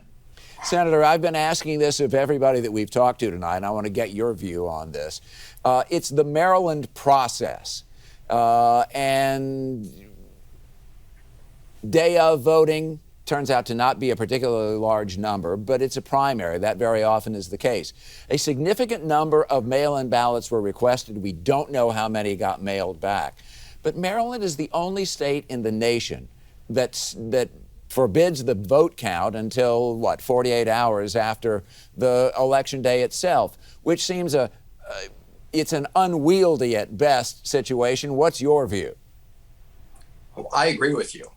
There's no reason that Maryland should be distinguished as the one state where you can't begin counting the vote by mail ballots as they come in so that you're ready to announce them. In fact, there was a piece of legislation passed in the Maryland General Assembly by State Senator Cheryl Kagan.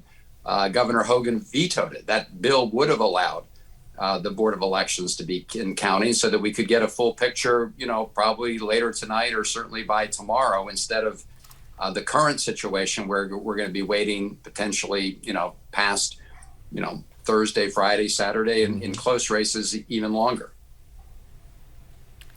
Senator, thank you. We really appreciate your time. And again, congratulations. Thank you. Great to be with you. We want to dip in now with the David Blair campaign. He is running for a Montgomery County executive. Let's listen in.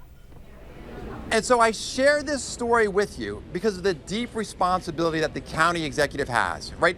He is the county executive for everybody, young and old, big issues, small issues. And it's not what's important to me, right? I thought affordable housing and crime and transportation was what we should be talking about. But to them, that's what was on their minds, and that's what we talked about. And there's many, many more stories that perhaps we can share later. All right, so where are we? So it's about 9:45. The results will be coming in for the next hour, hour and a half. Clearly, there's tens of thousands of mail-in ballots that need to be counted as well. It's incredibly unlikely we'll know the winner tonight. But what we do know, what is a for certitude, is how we challenge the status quo. We challenge the status quo because of you, because of this people.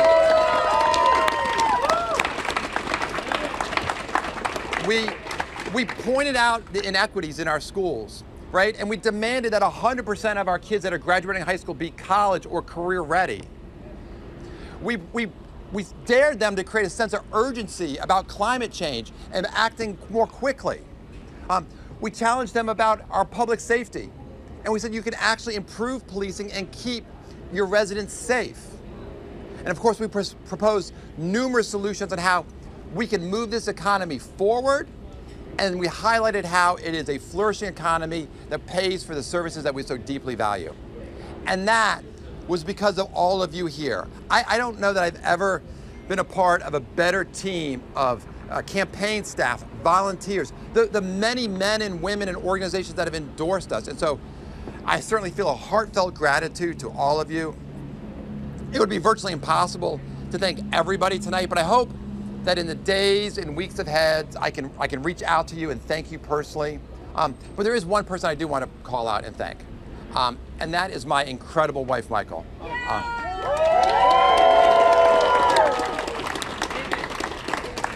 Michael, because so Michael is always a wind at my back. Like everything is easier because of Michael.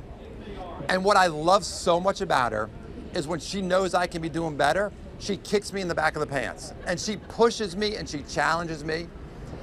And she's also my #1 supporter. And this, again, you can't make this stuff up. Today, we're trying to get the vote out, and we're driving from polling place to polling place, and Michael says, I think I should hold the sign out the window while we're driving to get people to vote. So I have my wife holding the sign up while we're going to polling places. I'm thinking this has got to be against the law. But if we win by a small margin, it's because of that. So anyways, thank you, Michael. So thank you all. I'm not going anywhere. Let's continue the conversation. Let's watch the results come in. And again, thank you all.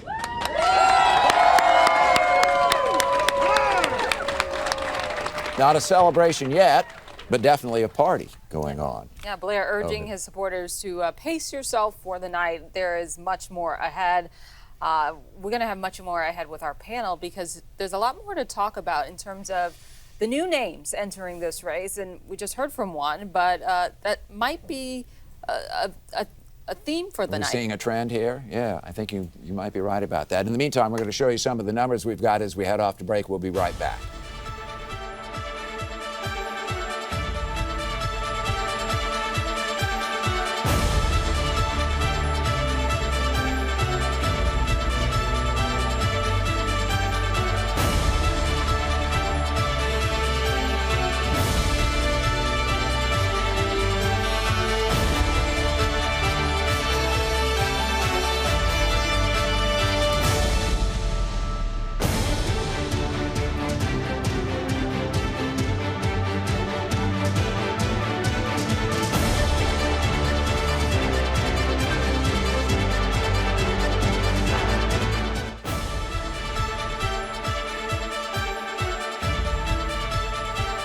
Thanks a lot for sticking around with us tonight. It's a long night. We have more from our panel now, and we want to talk more about this delay because that's what's going to keep folks up late tonight.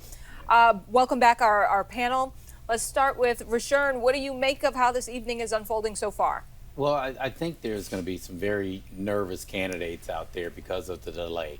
If you heard from Peter Franchot, they put a lot of emphasis on the mail-in ballots, and so not being able to have those counted in a timely manner is really going to put a lot of stress on them. And the same thing with the other candidate. Even though Westmore is ahead, they can't be too comfortable because it could change tomorrow or Thursday when we get those in. So I think it really is a point where none of the folks are going to be able to sleep well tonight or the next couple of days. And so everyone's going to be nervous. And the other thing to think about is that if you're one of the top 3 candidates on the Democratic side, you're already informing your lawyers that they should be prepared to challenge every ballot that's there and be prepared to challenge the mail-in. So we could see this, follow into not just, next week, but even after that. Because if you're within the margins, you want to make sure. And everybody, I'm sure, sat up when you started talking about ballot challenges. I want to ask something, too. And this is a trend that we've both been noticing here. Cox in Maryland, Moore in Maryland, Glenn Ivey, newcomers, at least to the races in which they're running, but relatively fresh faces against some, if not entrenched incumbents, at least some more familiar faces. We saw it in Virginia. Are we seeing it in Maryland, do you think, right now? Is this a trend? I think it's absolutely a trend. I think what we're seeing is on both sides of the aisle, that voters have an appetite for some new energy, for some new ideas. I think we see that obviously in the Republican side, where after 8 years of Hogan and the gubernatorial race, you've got Cox, who is certainly trying to bring some new energy to the governor's race on the GOP side. And then, as you just mentioned, on the Democratic side, you've got 9 candidates, and the one obviously we keep talking about is Wes Moore, who is a political novice. And so it's clear that people have interest throughout the state of Maryland in some new ideas. Whether or not those new ideas end up being the ideas that went out and we see them in November, we still got a few days to figure that out. And indeed, it seems to me that the mail-in ballots because they're going to wind up being the difference makers in this. Maybe those are the voters who knew earlier for whom they were going to vote and were pretty solid in their support, not the day of decision makers kind of things. But I do think it's interesting what we're seeing right now. Kim, I'm interested in knowing what you're hearing in terms of Republican use of mail-in ballots and whether some of the Republican races might be a little more clear-cut if they use a more traditional method, voting on Election Day. Yeah, I mean, I think many of us Republicans already expected a very low voter turnout, and we really saw that even in-person early voting.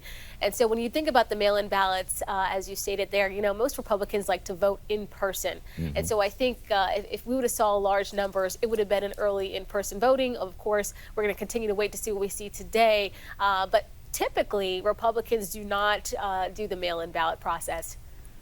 All right, so the numbers we see for that race could hold. Yeah. We will be right back, much more from our panel after this.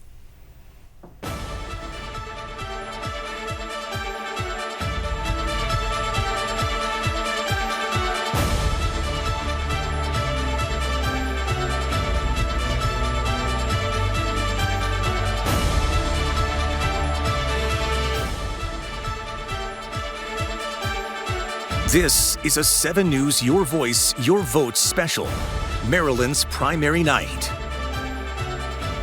And thanks for joining us for this special coverage of Maryland's primary night. I'm Michelle Marsh. And I'm Dave Lucas. Many of the results won't be known for a few days, maybe longer, because there is that built-in constitutional delay to count the mail-in ballots.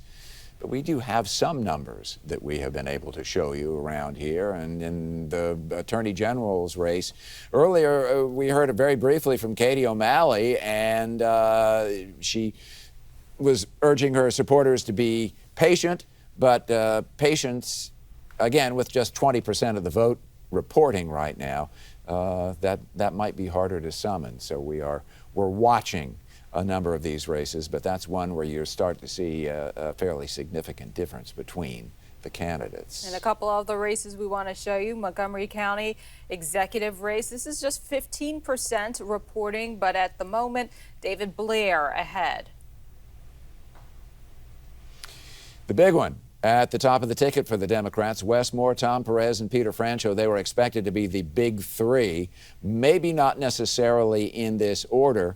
We heard from Peter Franchot earlier, who was talking about how they have great expectations for the mail-in ballots. They may need them because, again, with about now a quarter of the precincts reporting, and this is the day of voting, remember, Wes Moore has a 12 percentage point lead over Tom Perez and a 17% lead over Peter Franchot. As we mentioned at the top, I want to show you one more race. This is Maryland Governor GOP primary, and Dan Cox ahead in this one. 37% reporting so far for that contest. We want to get it out to our reporters. We have one in Annapolis. Rebecca is standing by. Rebecca, what's the scene there? She's with the Schultz campaign. Yeah, guys, so we are starting to see somewhat of a shift in the tone and in the energy here at Schultz's watch party. As we've been telling you throughout the night, people were on their feet, they were socializing, the music is still loud. But they were excited, and now as we take a look around the room, it's looking a little bit smaller. There were about 100 people here earlier in the night. Now just a couple dozen or so remain. That crowd is really starting to dwindle, and as they start to dwindle, we know that the results, they are showing that Cox is in the lead. At last check, Cox, he jumps up to about a 13-point lead. That is a significant number, but the AP is still estimating only about 23% of the votes have been counted, so it's still less than a fourth of the results being in. We do still have a long way to go tonight. As I've been saying, Schultz, she's still no longer here. She was expected to come back at 10 p.m. Obviously, we've passed that now. We're assuming she'll return any minute now, at least to say something to her supporters, but she hasn't made a return. We spoke to her just before she left. She told us that if Cox does pull out a win tonight, or as we know, the results might not come in for another days or weeks, but if Cox does pull out a win, she says that the Democrats will have had a hand in it. It's the Democrat Governors Association that has not been. They have been meddling in the Republican primary, and I think that they look at Republican primary voters as people that can't make up their own minds on by themselves, and we need to be able to make sure that Republican primary voters know that we are in control of our own primary, and that's who is going to be control at the end of the day. Now, Jeff Wolford, who's running alongside Schultz for lieutenant governor, he did get up and he spoke to the crowd about 30 minutes ago. Again, Schultz still has not made a return to talk to this crowd of supporters that's gathered here for her tonight. And he was very brief, but he did say he knows that they're trailing in the polls. However, they are still confident that in the long run they will pull out a win. So confidence still high here at the Schultz campaign. Reporting live in Annapolis, Rebecca Pryor, 7 News. Rebecca, many thanks. Now we want to head out to Brad Bell. He is live with Peter Franchot. Brad, take it away. All right, thank you. Yes, so as you said, Mr. Franchot is with us now. It's a silly question, but it's the question of the hour. How are you feeling after seeing these early numbers? Right, I'm feeling very optimistic because it's just a sliver of the votes. There are hundreds of thousands of mail-in, in-person votes that haven't been counted. I'm quietly confident at the end of the day, after all the votes have been counted and all has been said and done, I'm going to be the Democratic nominee for governor, and Monique Anderson Walker is going to be the Democratic nominee for lieutenant governor. So I just urge people to stay tuned. So I spoke to you yesterday and today, and you expressed your same feelings about the mail-in ballots, that they would go your way. Why in particular do you believe that the mail-in ballots will be for Franchot Walker? Well, we've spent a tremendous amount of time contacting the folks that requested ballots. So we know that there's a big surge for me in that group of ballots. We just need to wait and see if we can get them opened up and looked at and tallied. And once we do, I think we'll have a different conclusion. Any thoughts about how you've waged your campaign? You've been a little bit low-key in the past few weeks. Right. Yeah, no, I think that had a number of explanations, but I'm very, very pleased and with the campaign team. They did a tremendous job. My government team did a tremendous job. I think the voters have been very responsive, and I think that we're going to see a different conclusion in hopefully a week or whatever it takes for them to count the ballots and report. You're a politician and a candidate, but you're a human being as well. This is an unusual election night, waiting for these mail-in ballots. How are the emotions for you and your family and everyone that you know you won't know tonight one way or the other? Well, my family's been terrific, and I owe them a huge debt of gratitude. A lot of them are here. I owe that same debt of gratitude to my staff, but also to the voters. And I just urge everybody that there's nothing we can do about it right now. We just have to put up with what, unfortunately, is a train wreck as far as getting these votes tabulated.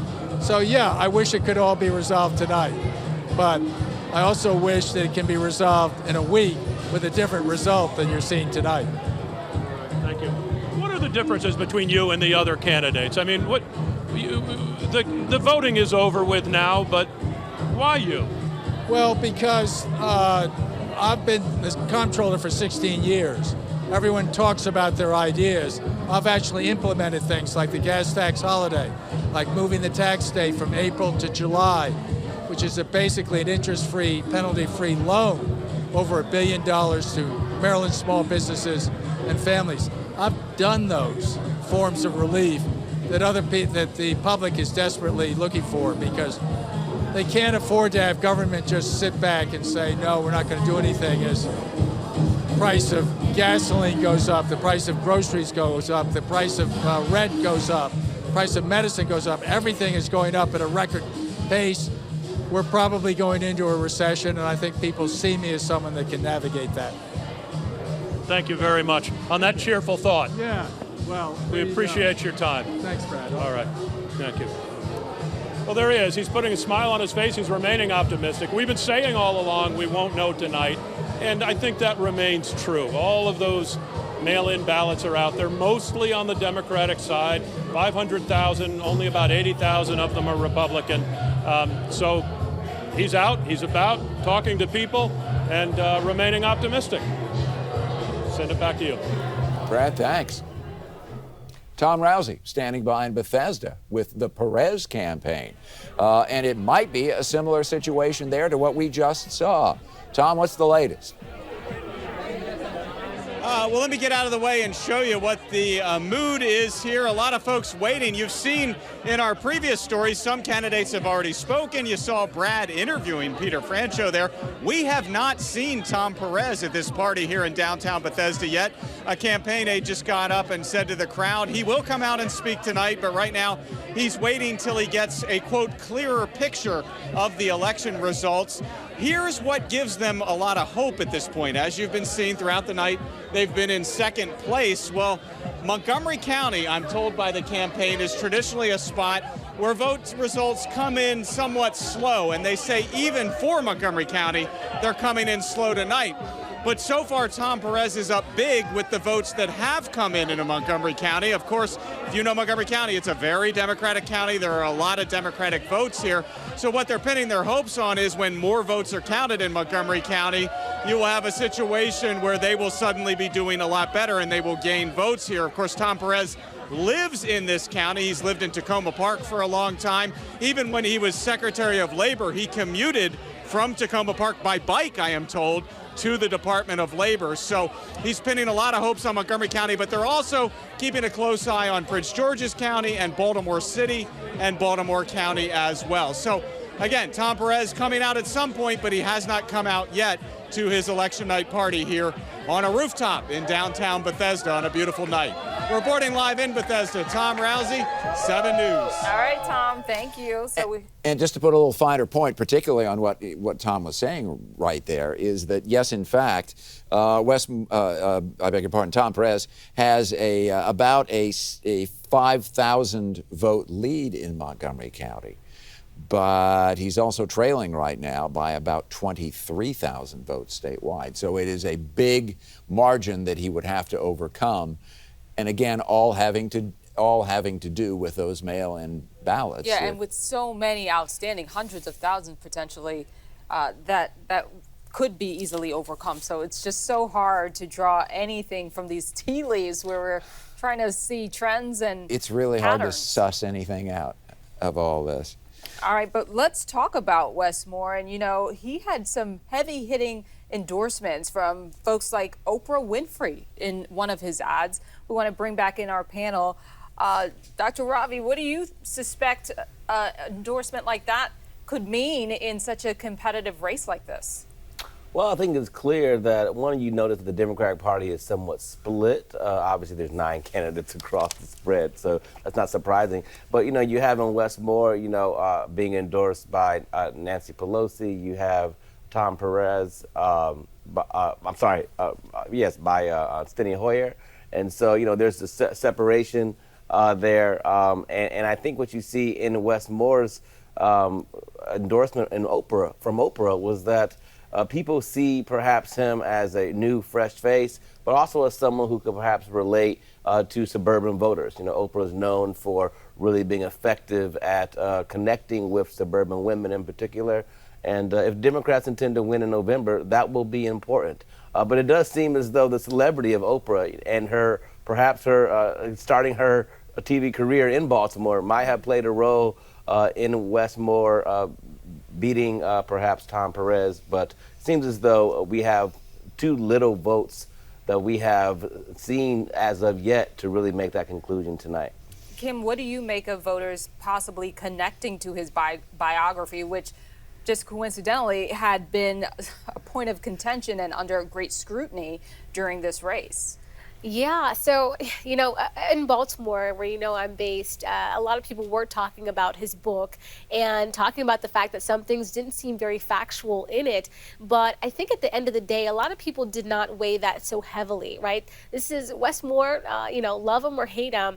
He has been strong with his message in saying that he supports, doing more in Baltimore City, doing more in many urban areas. And I think that does connect and resonate with many voters.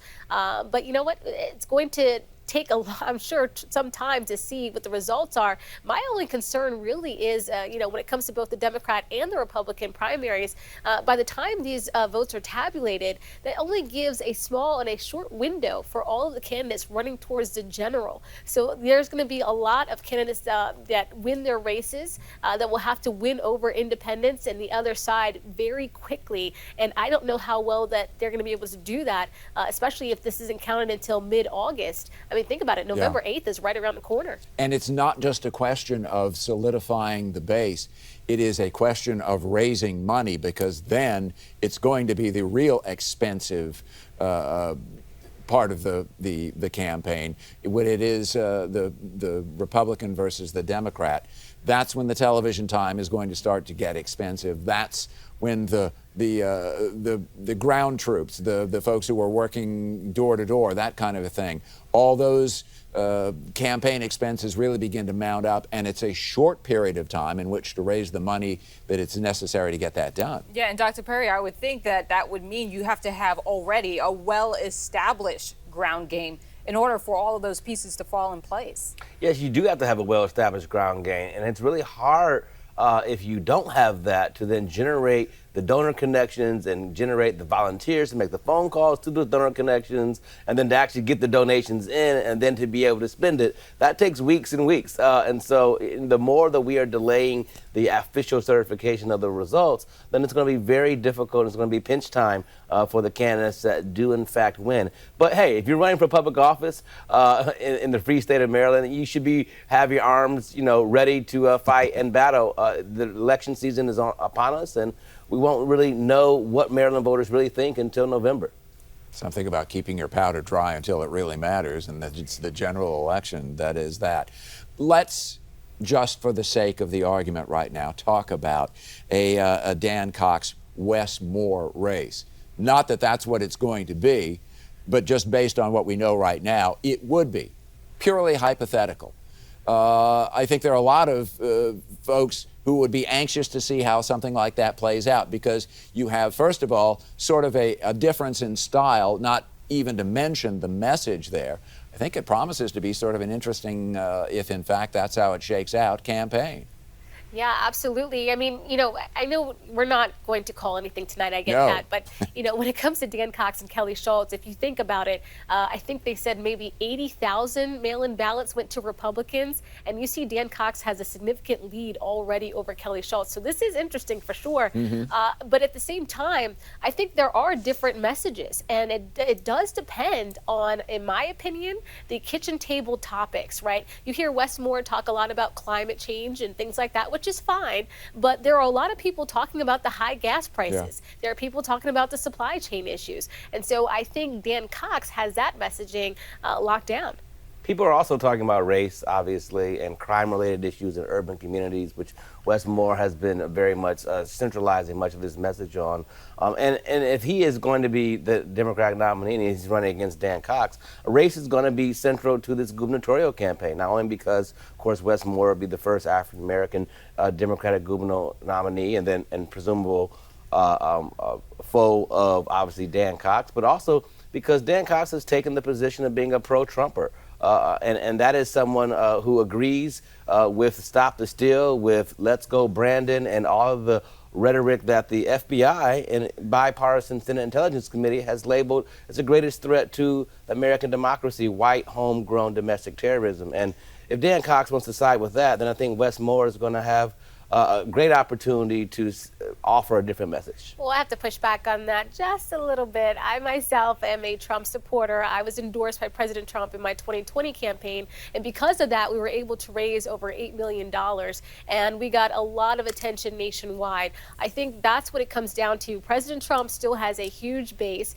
and just so you know, I do not condone anything that happened on January 6th. I wasn't in D.C. on January 6th, and there's many of us that just support the policies. We understand America first, and Dan Cox does have that message, and again, it is going to be tight.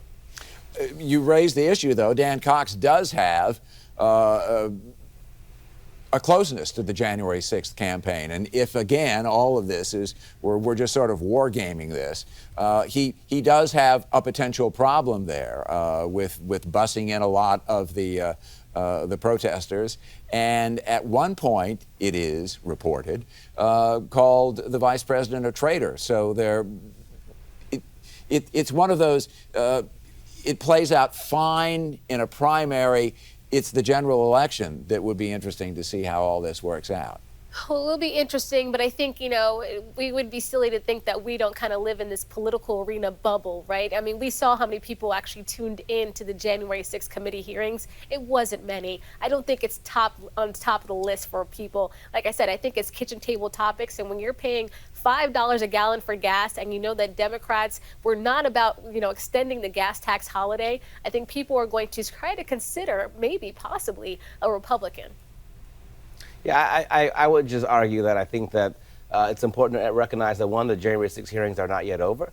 We have a primetime event yet again happening this week, and those hearings are expected to continue presumably before they wrap up their case in the next several weeks. And so it's going to be an underlying theme in any election going forward between now and the rest of November. And Republicans across the country are going to have to grapple with post-primary races, how close they want to get to that storyline. And I think Dan Cox has gotten quite close, and if he's the nominee on the Republican side, Marylanders are going to have to choose if they want to have their next governor be someone who is perhaps closer to Donald Trump than they are to the actual Constitution. And that next hearing, January 6th hearing on Thursday, which is when they'll start counting those mail-in ballots. Don't want to get too far ahead of ourselves in all this, though, but we do start to, if you work in politics, you're always looking at the next race, I think, sometimes, and that's very much what we're doing, and I appreciate the fact that both of you were willing to go there. More races continuing to be called, but they're not any ones that we didn't expect. No big surprises. For example, Congressman David Trone in District 6. One is the projected winner there, and only 13% of the votes, but he has the check mark next to his name, as does John Sarbanes in House District 3 in the Democratic primary. And let's show you a couple more. Steny Hoyer, a clear win there, 32% reporting, but enough to call this race.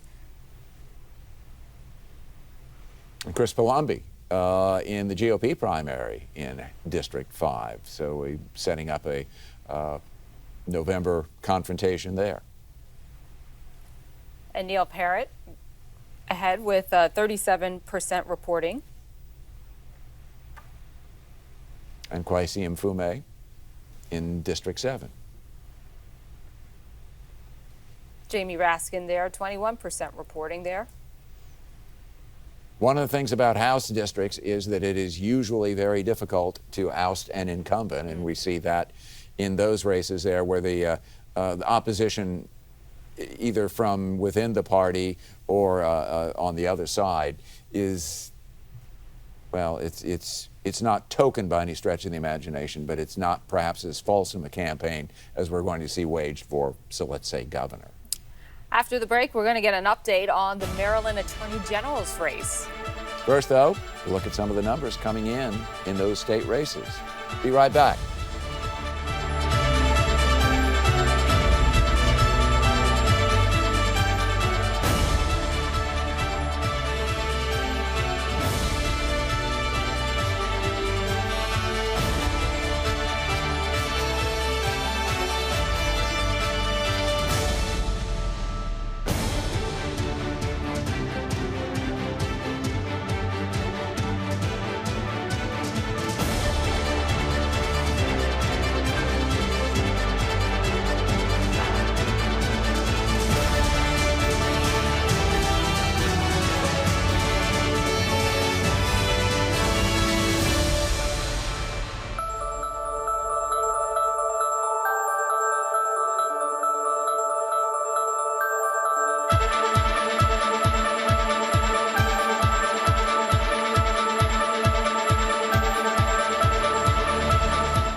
Coming up on 10/25 and on any other primary election night, we would be calling a lot of these races. There are a few that we can, and that the Associated Press and the other news organizations have decided are effectively decided right now, at least in the primary. Andy Harris, one of those, in a U.S. House race with just token opposition, and he's likely to go through to November. Let's show you a couple more. This is the Maryland House District 1 primary, and we see a big divide. I don't know that we've seen any divides quite this large so far. That's pretty compelling right now. Again, though, look at the vote totals with about 20, not quite a quarter of the expected votes cast, but more than a 6,000 vote lead and more than 2 to 1 percentage point lead. Heather Mazur with a fairly convincing, it would appear, victory there. Yeah, and Dave Wallace ahead in this one is called for the House District 2 GOP primary. In District 2, in the Democratic primary on the other side, the incumbent, Dutch Ruppersberger, with a fairly convincing win. But what's interesting to me here is that he had significant numbers of candidates running against him. Ruppersberger has been in the House of Representatives for a very long time, is generally well thought of as a lawmaker, but back home he attracted 3 opponents on the Democratic side, which I think is sort of remarkable. But if you add up their numbers, and it's still early, their numbers still don't even add up to half of what he has right now, all of their numbers combined. As it turns out, yeah, you're right. Let's move through a couple more to show you here. This is the Maryland House District 3 GOP primary, and you can see those numbers on your screen. Only 15% reporting. And I think that's what we have to hammer home as we look at all of these other numbers. There's so many more ballots to count tonight. And it depends on the districts, too, as to just how fast the votes are being collected and then tabulated and reported. On the Democratic side, John Sarbanes, the son of the former senator, with a commanding win there. And again, fewer than 20% of the votes are in. There probably aren't that many mail-in ballots that are going to make up a more than 10,000 vote margin that we're seeing right now. Let's show you a couple more here. Maryland House District 4. Earlier in the night, we heard from Donna Edwards. She said she was still optimistic about the outcome of tonight. It looks like Glenn Ivey is now up 52%. Yeah. He's got a majority of the votes. Yeah, more than 20,000 votes. If you combine Donna Edwards with her competitors, they still don't even come close to Glenn Ivey. But again, only 41% reporting. That may be, to me, the surprise so far right now, anyway. At least that race, that particular one? Well, the size of it, I think, on the Democratic side. On the GOP side, Jeff Warner, and again, with about a third of the expected vote and very, very small totals in District 4. It is a Democratic stronghold, no question. And when you think of the population sizes of these districts, we heard from Senator Cardin earlier, and he said it best. He doesn't understand why people don't come out and vote, and this is an important election. This is important before you head to the general because it determines who's on the ticket. A House district is about 700,000 people in total population, and that's not 2,000 votes cast. Let's cycle through a couple more for you, and this is the House District 5 for the Democratic primary. Steny Hoyer, 26%, way out front, easily called that one tonight. The House Majority Leader. He is a member of the Democratic power structure on Capitol Hill, and he's been there a long time, and it appears he will probably go back for another 2-year term. And this is the last one we're going to show you here, Maryland House District 5 GOP primary. And you can see 73% ahead with the winner there. Chris Palumbi with a convincing win in the primary. It is a small field to see who will replace Brian Frosh as the state's next Attorney General. 2 Republican candidates, 2 Democratic candidates. Mitch Blocker, live in Riverdale. He is at Anthony Brown's campaign. I expect they're feeling pretty good right now. What is the mood there?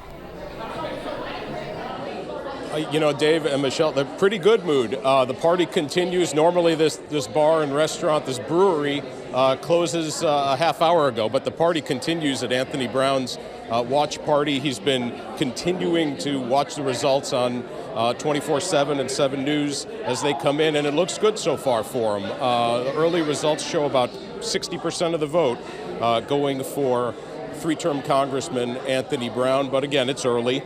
His opponent, Katie O'Malley in Baltimore, she's a federal prosecutor, or a Baltimore prosecutor, and former First Lady of Maryland. And the Congressman, Anthony Brown, and O'Malley, they have a prior relationship. Anthony Brown was the lieutenant governor under, you can hear, they're showing the campaign right now, the 61% for Anthony Brown. You can hear the mood in here. I did ask Anthony Brown whether or not he would contact Katie O'Malley tonight or at any point, because he does have a prior relationship. He was the lieutenant governor when O'Malley's husband, Martin O'Malley, was governor. They ran on the same ticket. They've known each other for nearly a decade at this point. The congressman said that he, feels good, but he's not going to reach out until the election is called, until the primary is over. But he said once it is, he's sure they'll work together. He's sure there will be camaraderie and the relationship will be renewed. A lot of their policies are very similar, but Congressman Brown likes to point out that his experience exceeds Katie O'Malley's experience. The congressman is from right here in Prince George's County since 1992, is a former state legislator. He's a Harvard-educated lawyer. He is a veteran. He's been in Congress for 3 terms. He was lieutenant governor. He has a lot of executive experience, but I did ask him earlier before whether or not he thought that having executive experience as opposed to lawmaking experience would help him as Attorney General. As a congressman, he obviously makes the laws. As Attorney General, he would have to enforce them. That's something he says his time as lieutenant governor and as an executive would help him do. You can see the congressman sitting just over there watching the election results, visiting with some of his supporters. The Republican side of this, let's just talk about that real briefly. The Republican primary between Michael Peroka and Jim Shellick, that is also early, about 40%, a little less than 40% of the vote in, about 57% to 42% in favor of Michael Peroka. Again, here in Anthony Brown's watch party, a festive mood. We're 30 minutes past when closing time is here in Prince George's County, but they continue to watch, to visit, and to celebrate the fact that this primary election is at least on the back burner. It's the latest from Prince George's County. We'll send it back to you guys in the studio. I would make one point, too, Mitch. Thanks very much. We appreciate your reporting there. That's to be the next Attorney General. Here's a name to think about with all that we're watching right now. Brian Frosch, who is the current Attorney General. He suddenly becomes a very important player in this whole process, because if these votes are going to be counted and there are going to be challenges, the Attorney General is liable to have to be in a position to defend this process. And I just put that out to you right now, because as we move forward, and if we've learned anything about, say, Florida and that presidential race and the 2020 presidential election, that with the challenge of ballots and the contesting of the elections, it's the Attorney General who suddenly becomes a very important player. So suddenly his last act could be the most consequential one. Absolutely right. I had. And I thought it was interesting. We heard Mitch talk about Brown listing his qualifications and experience, but experience has been the subject of critique, if you will, for O'Malley. One of her ads said, Brown is a fine congressman, but he's never tried a criminal case. So she has made his experience her advantage by saying that he doesn't have that courtroom experience. We just heard from O'Malley a short time ago. Let's roll that tape. I'm cautiously optimistic based on how I feel from going all around the state and talking to voters since I got into this race in November. So it's exciting. We're waiting for the votes to come in. We, again, are feeling really good just based on talking to people across the state and during early voting as well as today, and there's tons of mail-in ballots to be counted. So let's all just, keep waiting for about another 10 days. Keep waiting for 10 days or more. You just never know. Still ahead, we'll have more on the race to become Maryland's next governor. We'll be right back.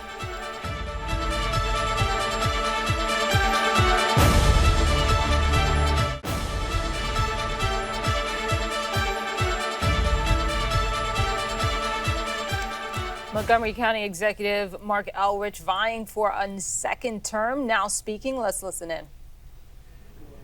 Seems to work, and we did it again this time. And I trust voters. I trust people's intelligence. I trust that people want to know what I think. They want to know what any candidate thinks. And it's an insult to people to just utter meaningless phrases or universally accepted phrases that don't distinguish you from anybody else. I'm on TV. Yes. Great. So I want people to know that message actually matters. And they should know what their leaders think. They should know why the leaders want to do things. And because that also gives them the basis for questioning somebody. And if anybody knows my administration, I am not surrounded by mirrors. I'm surrounded by people with different points of view. It is actually useful to hear different points of view and to reflect on what you're thinking about and what you're doing. So I do things the way I do them. I'm happy to do them this way because I think this is the best way to serve the people of Montgomery County is to educate and inform the people of Montgomery County. And so that's the way I do it. And Teresa, you had to endure that.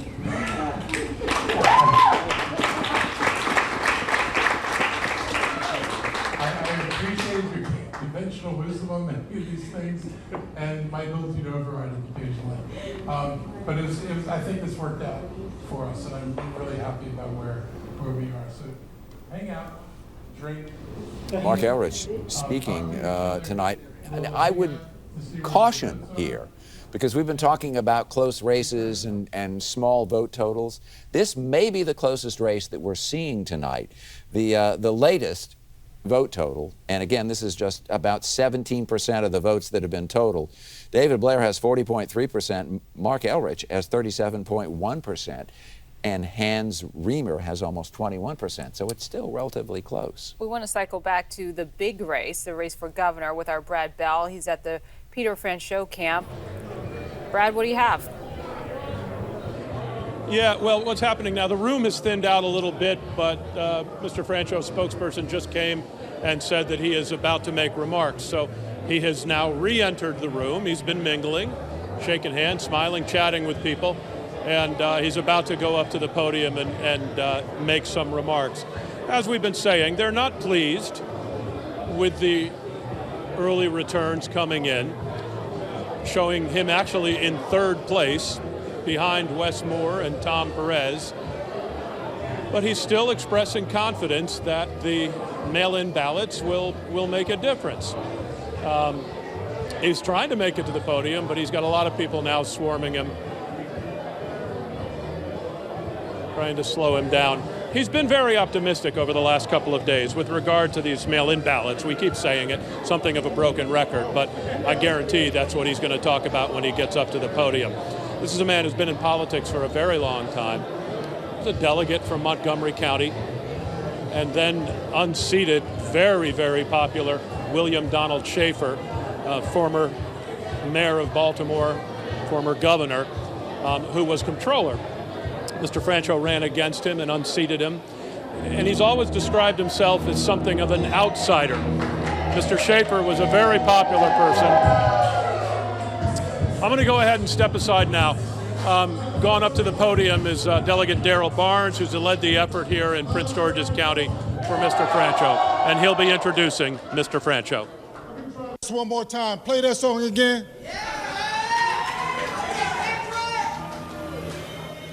Hey, turn that up. Turn that up.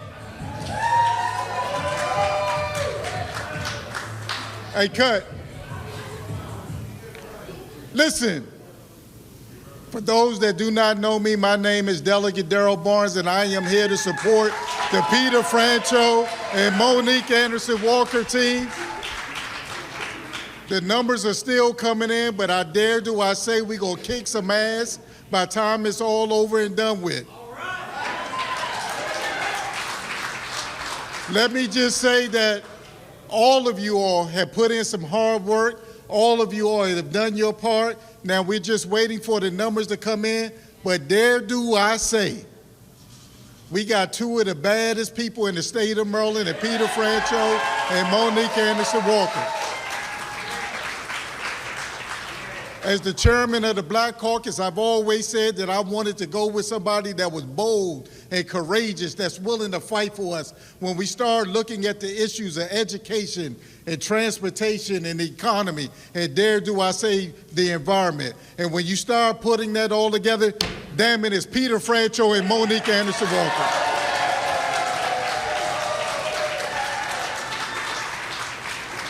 Listen, I know it's still kind of early. We got until midnight. So by the time the numbers start coming in, I guarantee you we're going to close the gap. So I'm going to tell the competition now that's listening to my voice, do not start celebrating too early. Because by the time the numbers start coming in, I promise you we're going to start closing the gap. Because the numbers are coming in now, they're slowly. The precincts have not reported everything. We are looking in a good position, and damn it do I say, the mail-in ballots are going to take us over the top. So it's my duty, my responsibility to introduce who I call one of the baddest women in the land.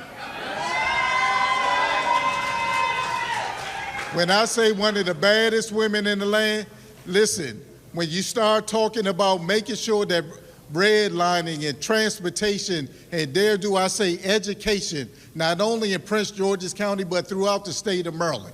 When I start talking about job creation and economics and making sure that our small business... We're going to pivot quickly and take you over to the Dutch Ruppersberger,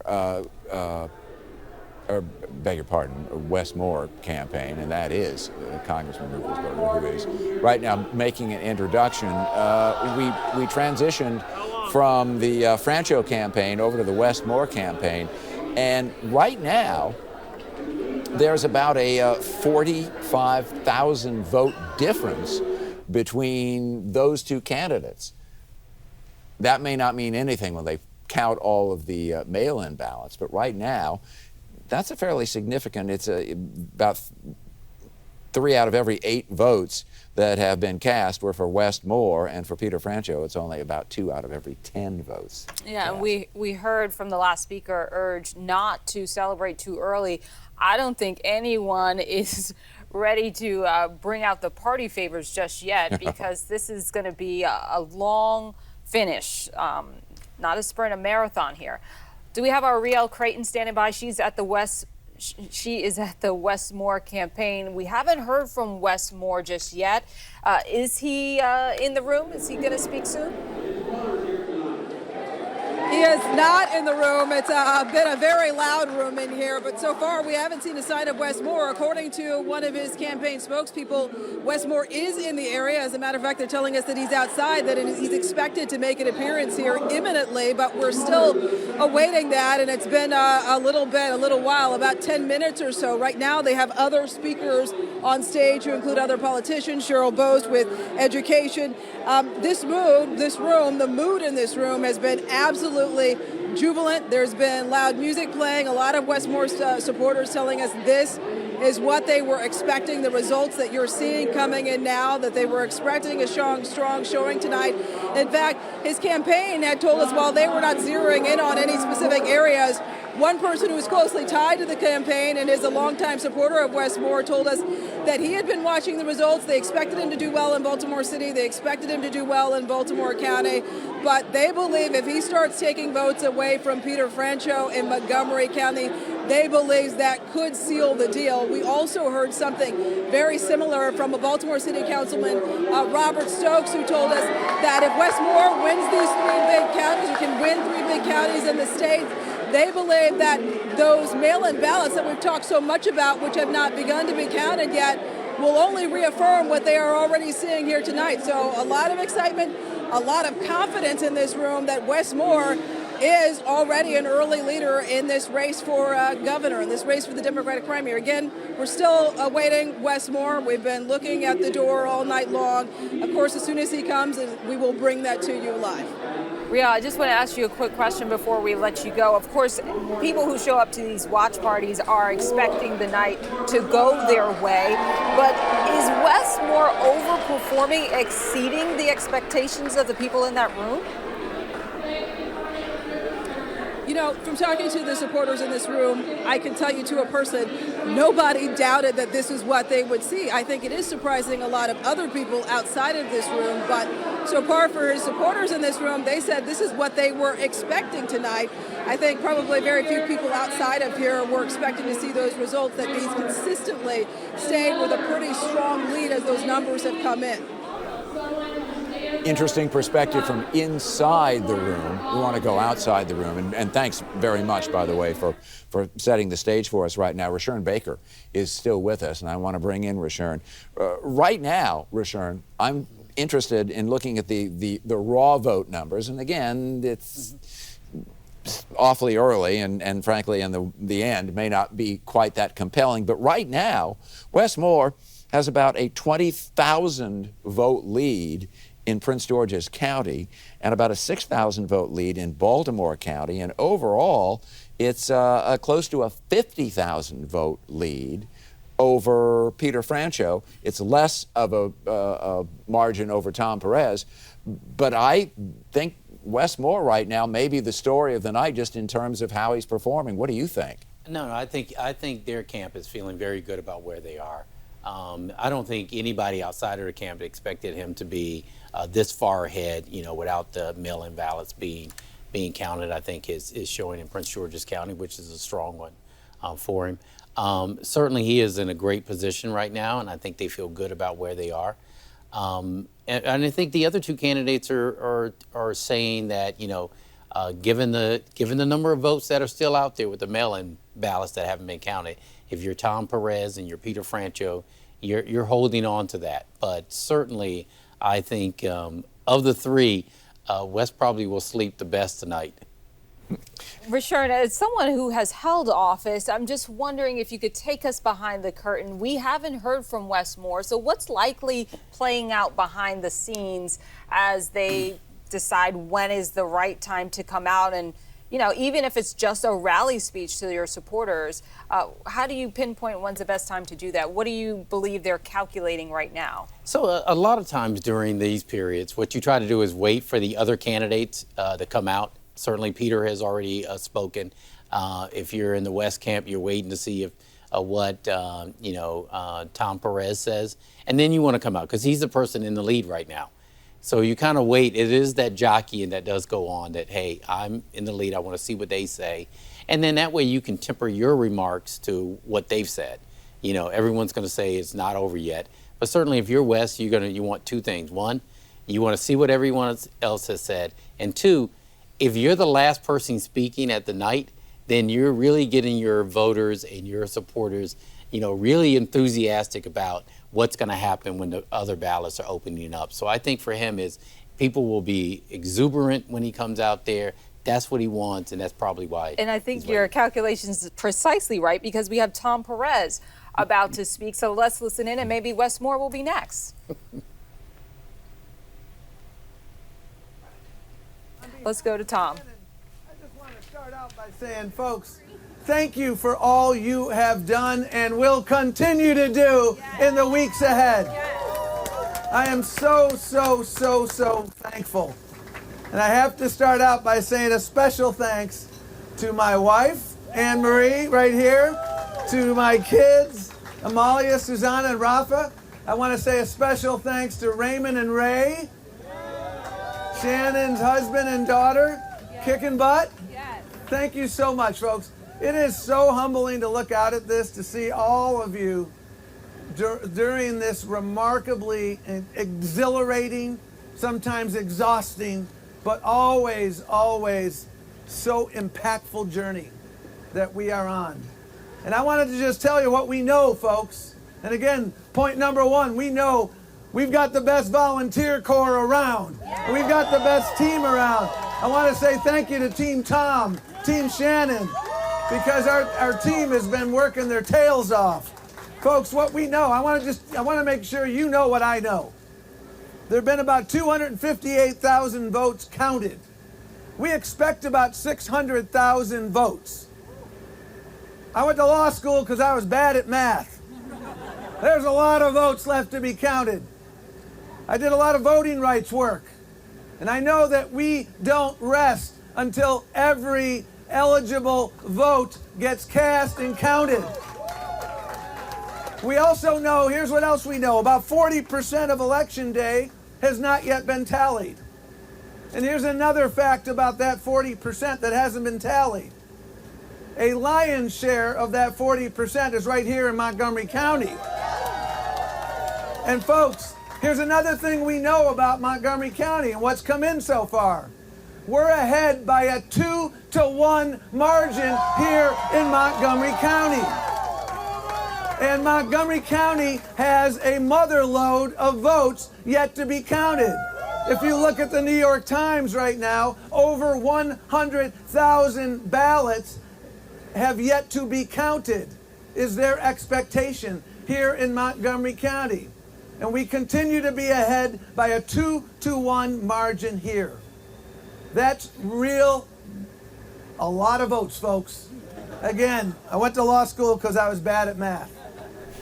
And folks, 600,000 votes, we've got roughly 500,000 votes. 600,000 votes, that's how many ballots were mailed out. What we don't know is how many of them are going to come back. I want to bring in Rashern Baker here again to talk about this.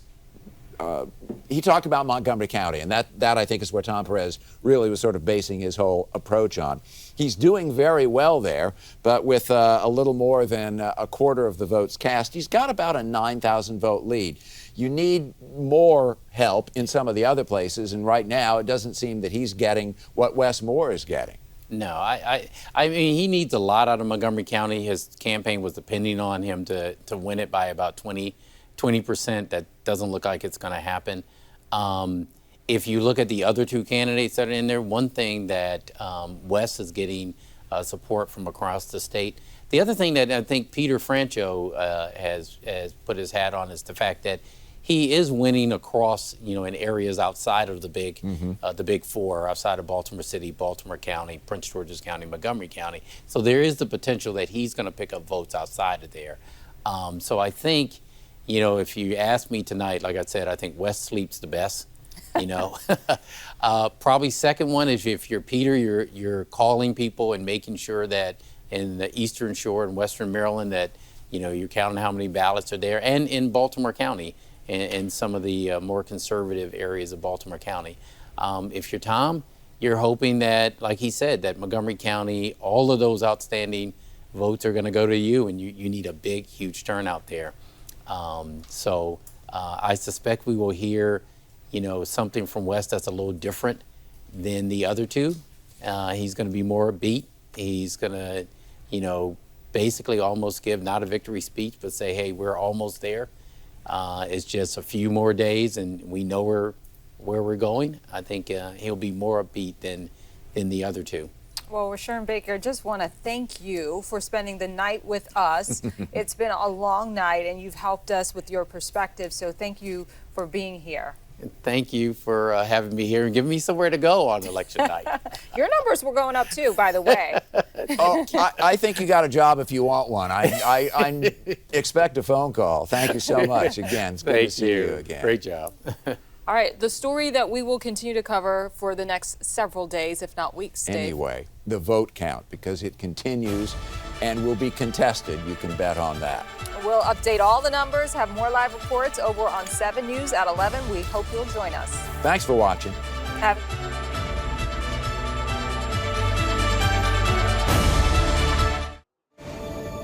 7 News is spotlighting your voice, your vote, and it is primary night in Maryland. But right now, many votes still have to be counted. And with so many mail-in ballots to tally, the counting could take days, making this a most unusual election night. I think that's the best way to put it. With so much still up in the air, some of the biggest races. 7 News bringing you team coverage with live reports from Montgomery County all the way over to Baltimore. Let's start right now with the Maryland gubernatorial race and the man who has the lead right now. Wes Moore, he is addressing his supporters. Let's listen in. Feeling really good right now because we are standing in a group of believers. But not believers of a campaign. We're standing in a group of believers that we as a state can be bolder, that we can move faster, that we can do this and we can do this work together. And I'm very, very humbled by looking at this room. And first, I'd be remiss if I didn't start by just simply giving thanks to God for this moment. I'm a very proud child of God, and I know where my strength comes from. And I also know this, though, that while tonight there won't be any announcements made tonight, there will not be any announcements made tonight. But I can tell you right now, and it's because we believe in counting every vote, right? We, our campaign, our party, we believe in counting every vote, okay? But while we believe in counting every vote, I can tell you because of the hard work of everybody here, we are excited for all those votes to be counted, because when those votes are counted, we feel very good about where we're going to be at the end of that process.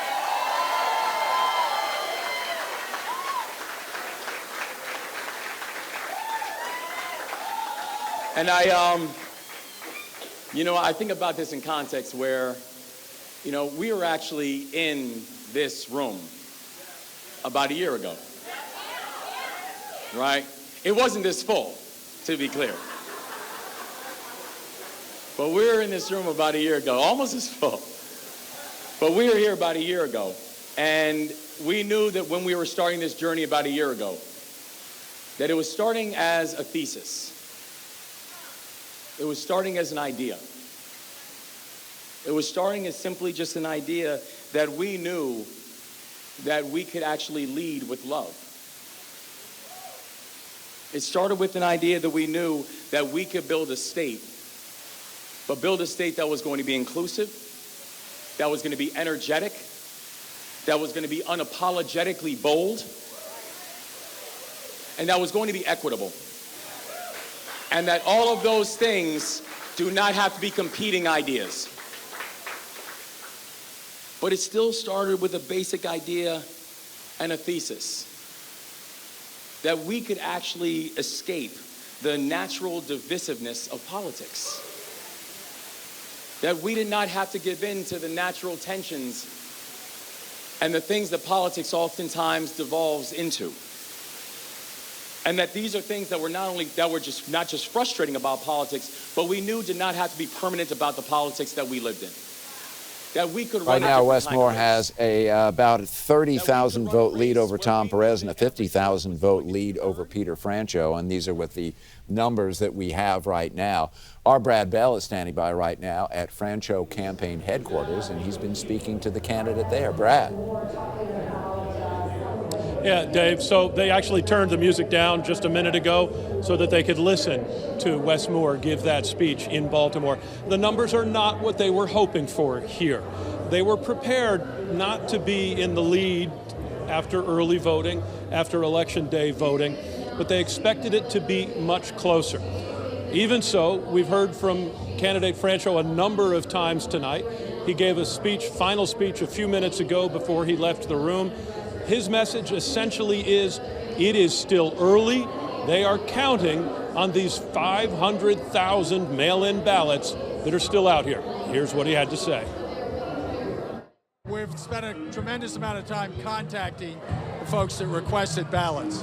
So we know that there's a big surge for me in that group of ballots. We just need to wait and see if we can get them opened up and looked at and tallied. Once we do, I think we'll have a different conclusion. And I just urge everybody that there's nothing we can do about it right now. We just have to put up with what, unfortunately, is a train wreck as far as getting these votes tabulated. So, yeah, I wish it could all be resolved tonight. But I also wish that it can be resolved in a week with a different result than you're seeing tonight. So nobody expected it was going to be resolved tonight. The public polling showed that this was a very close race. A bit of a surprise to see this early lead for Mr. Moore. Also a bit of a surprise to see that Mr. Francho is in third place currently behind Tom Perez. We're going to take our coverage now over to Bethesda, the Perez camp, with Tom Rousey. And I'm here with Tom Perez right now, who just spoke to the crowd a short time ago. You gave a speech, Tom, where you said a lot of votes left to be counted, and you specifically mentioned Montgomery County. Tell me why Montgomery County is really giving you hope at this point. Well, we expect about 125,000 votes from Montgomery County. We still have somewhere between 90 and 100,000 left to be counted from Montgomery County, and we're winning Montgomery County by a 2-to-1 margin. We're getting almost 50% of the vote so far. So I feel very good about this as a base. And, there are other areas of the state as well where I feel very good about. So, we've got about 350,000 votes yet to count in the election. And, as a voting rights lawyer, I learned early on, you got to make sure every vote counts. And the vote by mail ballots, I'm really looking forward to. So I do think this is a two-person race. And I think it's a long way from being over. And we've been talking about it as a three-person race going into tonight. Why do you feel it's now a two-person race? Well, I just think that, the comptroller, you just look at the math.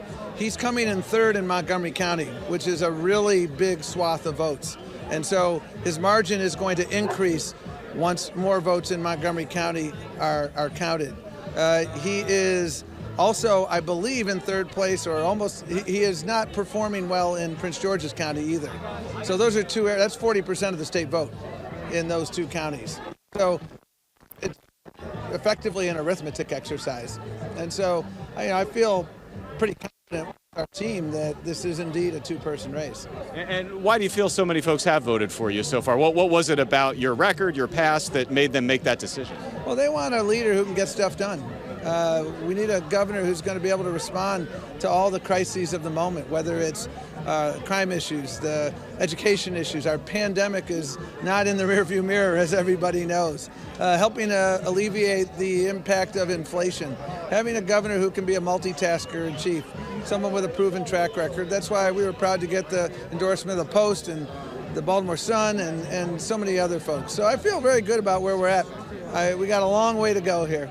And what's your secret here in Montgomery County? I know, yes, you were U.S. Labor Secretary, but before that, you were a council member right here, right? Here. I've spent a lot of time in this county. I've lived the majority of my life in this county. I've done a lot of work at a grassroots level with Casa Maryland, with so many other folks here. It's been really humbling in a race where I believe there were, 4 or 5 people from Montgomery County. We're at almost 50% of the vote.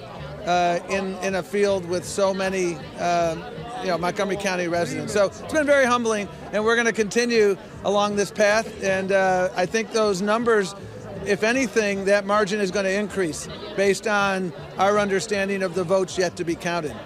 Tom Perez, thank you very much for joining us live here on Channel 7. Appreciate it. Thank you. And so Tom Perez, you hear, optimistic at this point. He's currently in second, but as he said, a lot of votes yet to be counted. Reporting live in downtown Bethesda, Tom Rousey, 7 News. Tom, thank you for that. On the other side of the primary voting, in the Republican primary, it's Dan Cox, endorsed by former President Trump, has now been officially projected as the winner against his closest opponent, Kelly Schultz. It was actually fairly convincing, a 16% lead so far, with a little more than 40,000, 42%, I beg your pardon, of the vote counted. So there's still a considerable amount of votes out there. But again, the decision desk has decided that it's Dan Cox who gets the GOP nomination. Meanwhile, in Prince George's County, one of the biggest races is for county executive. Incumbent Angela Also Brooks is looking to hold on to her seat, and judging by the current results, It looks like she is going to cruise to a victory tonight. Just take a look at those numbers. Also, Brooks taking more than 90% of the vote. There is no Republican candidate, so tonight's results means that she will have another term. One of the few candidates tonight that can sleep easy. And a very popular candidate, if you judge by the political announcements, because where she made endorsements, she was very prominently figuring in their commercials. So clearly, a lot of people think that she has vote-getting power. A lot more on what's already been a very busy night for Maryland voters and vote counters. And that includes a hotly contested race in Montgomery County, where the race for county executive is only divided by 250 votes currently. We've seen this act before. I'm Kevin Lewis with the live report. Still ahead. And we are live in Prince George's County with the Anthony Brown campaign, a very optimistic Anthony Brown campaign. Hear from the candidate as he runs for Attorney General in the Democratic primary next.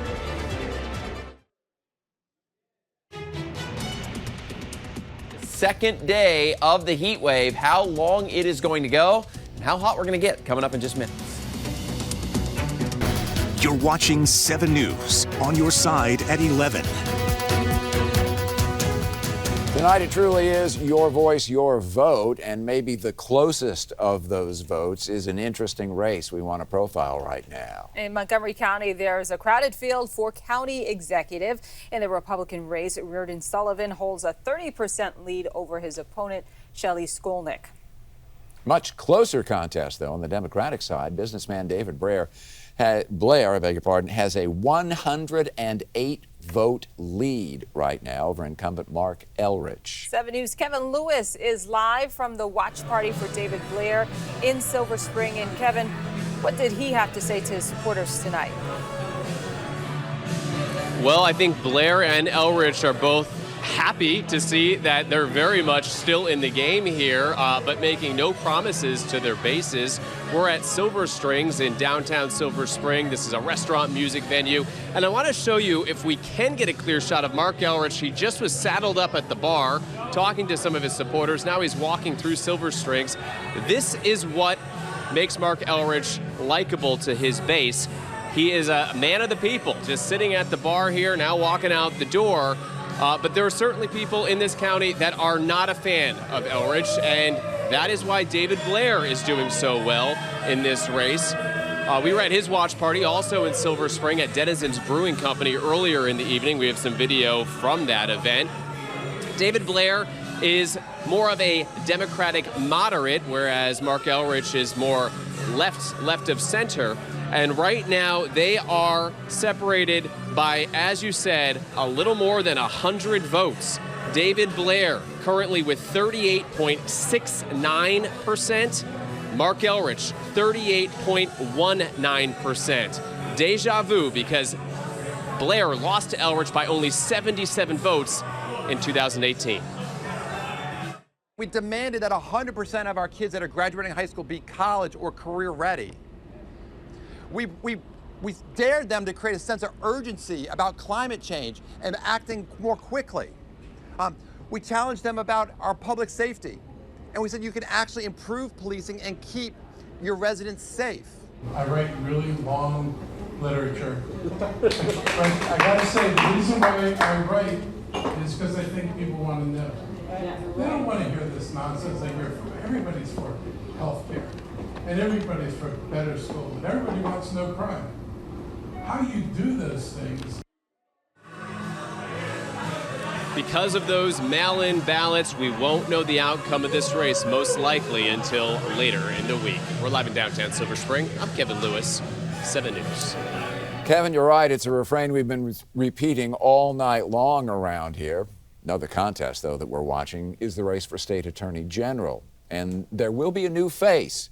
Since incumbent Brian Frosch is not seeking re-election in the GOP primary, Michael Petruka has an early lead over Jim Shallek, and you can see with more than half the votes counted there on the Democratic side, Anthony Brown running against Katie O'Malley. And I think people are surprised, perhaps, by the margin in that race right now. Our Mitch Blocker live with Anthony Brown or is in the camp, I should say, in Riverdale.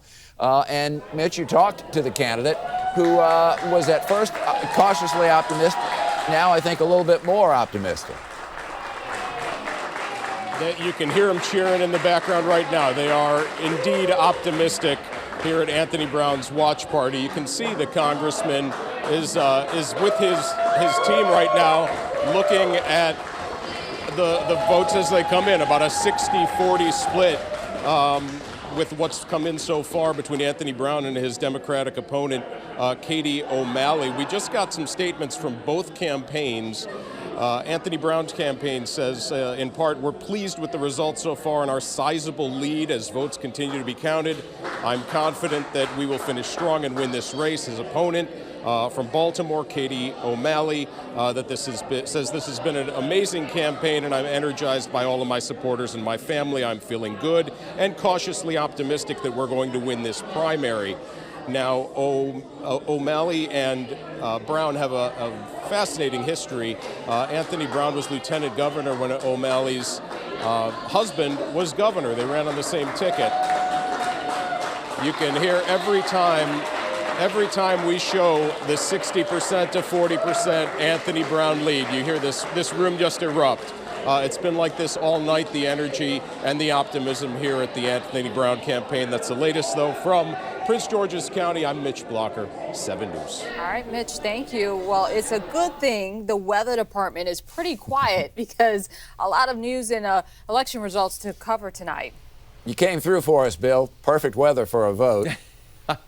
I know, and I can't say the same for a little later on this week. We're going to be tracking some showers and storms. The big story is going to be the heat. So let's just get you out the door tomorrow morning. You want the coolest time of the day. It's right before sunrise. So even then, we're upper 60s, mid and low 70s around the area. Then our day looks like this. We're going to quickly jump up 90 degrees by noon, 93 by 3 o'clock, 92 by 6. And then as we look at our next weather maker, we really don't have anything to worry about tomorrow. It's going to be sunny. It's going to be hot. That will be the weather story. But watch as we go through the futurecast on Thursday. Again, I'm advancing 2 days to show you our next weather maker. Dry for the first half of the day. Still tracking that afternoon storm potential. Here's a look at, say, 2:30 on Thursday. Once again, not tomorrow. We're going to be tracking some heavy rain, of course, some lightning. Watch as we go into the afternoon hours. You're going to see that kind of push on through the D.C. metro, potentially a slow commute on Thursday evening, but it does look like it's going to move out rather quickly, and by Thursday evening, we're going to dry out again. What it's not showing you, though, is the humidity, and, man, our temperature trend. Look at these numbers. We're going to go 94 tomorrow, expect 96 on Thursday without the humidity, much hotter than that with, but the actual air temperature by Sunday going to 98 degrees. But when we account for the humidity around our area, I mean, look at these feels-like temperatures. We're going 104 on Thursday, a little bit of a drop on Friday, still into those mid and upper 90s. I know it's buried there behind that bar. 105 on Sunday. So I do anticipate a few of these days potentially having heat advisories issued from the National Weather Service. You want to escape, get to the beach? Air temperatures are going to be hot, 92, 93 respectively for Saturday, Sunday. But make sure you layer up that sunscreen, looking really good. The water is going to be quite refreshing there. And at least that's a nice place. Get near a pool, lakes, of course, rivers, the shore, that's great. Or just inside in air-conditioned areas, because we do have our heat alert out for Friday, Saturday, and Sunday. Now, in terms of the storm potential, possible weather alert for us on Thursday. You couple the storms with the heat. It's just something that we're keeping our eyes on. But heat is definitely the big weather story right now. You're watching 7 News here at 11. We'll be right back. And now, the Toyota Sports Desk, sponsored by your Toyota dealers. Oh, it's been a long 42 years, and you know what? It's so great to see baseball's All-Star Game return to Dodger Stadium in Los Angeles. I mean, you can't pick a better combination. The best baseball players on the planet in Hollywood for the Midsummer Classic. The Washington Nationals sent one player to L.A. Yeah, he's pretty good. Juan Soto. Last night, the 23-year-old won the home run derby. Tonight, not as fortunate. Soto had 2 at-bats during the All-Star Game, and they were both infield groundouts. Right now, the American League leads 3-2 in the bottom of the 9th. And check this out. You are looking live outside of Dodger Stadium. Look at that skyline. Beautiful night out there on the West Coast. Over the last couple of days, 7 News sports reporter Olivia Garvey has been doing a great job with our All-Star Game coverage. Only on 7 News tonight, before the game, Olivia was able to catch up with Juan Soto on the field of Dodger Stadium. To be with Trey Turner, Schwarber, Davey today in that clubhouse? Yeah, all the time. Those guys are great, and I would be happy to be with them. You're representing the National League. How does that feel for you tonight to be an All-Star? For me, just another dream come true. Not only for me, for all the fans, for all the Dominicans back home, and just giving them hope that they can see it, that they can make it. Yeah, I have a feeling Juan Soto will be going to a lot of All-Star games during his playing career. Also, a programming reminder for tomorrow night. 7 News will be televising the ESPY Awards. Coverage starts at 8 p.m. We'll be right back. It's your voice, your vote in tonight's Maryland primary election. Well, some of the races won't be called for quite some time, maybe a couple of weeks. There are some projected winners to tell you about. For example, in Maryland's 7th congressional district, which covers parts of Howard County, the incumbent Kwesi Mfume, the projected winner of the Democratic nomination there. And in the U.S. Senate race, it was a win for another incumbent, as Democratic Senator Chris Van Hollen is the projected winner in a landslide over contender Michelle Smith. And of course, results in all races will be updated throughout the night on WJLA.com. We'll have a final look at the forecast when we come back. In politics, the bigger number is better. In the weather, not necessarily the same. Our numbers are going to get a lot bigger, right, Bill? Right, you don't want that top or the bottom. You want right in the middle. That's the sweet spot there. And we're on the upper end, of course, as we look at the 7-day forecast. 94 tomorrow. We're dry, lots of sun. A few storms for you on Thursday. And we're just going to keep that heat alert out for Friday, Saturday, Sunday. Feels like temperatures in 100 to 105. I will tell you, the heat and humidity, loves it. The insects, boy, they are out here in full force tonight. Put your bug spray on, no doubt. Yeah, you got to have that protection. Thank you so much, Bill. Jimmy Kimmel Live coming your way next. Thanks for staying up with us. Have a great night. We will see you back here tomorrow.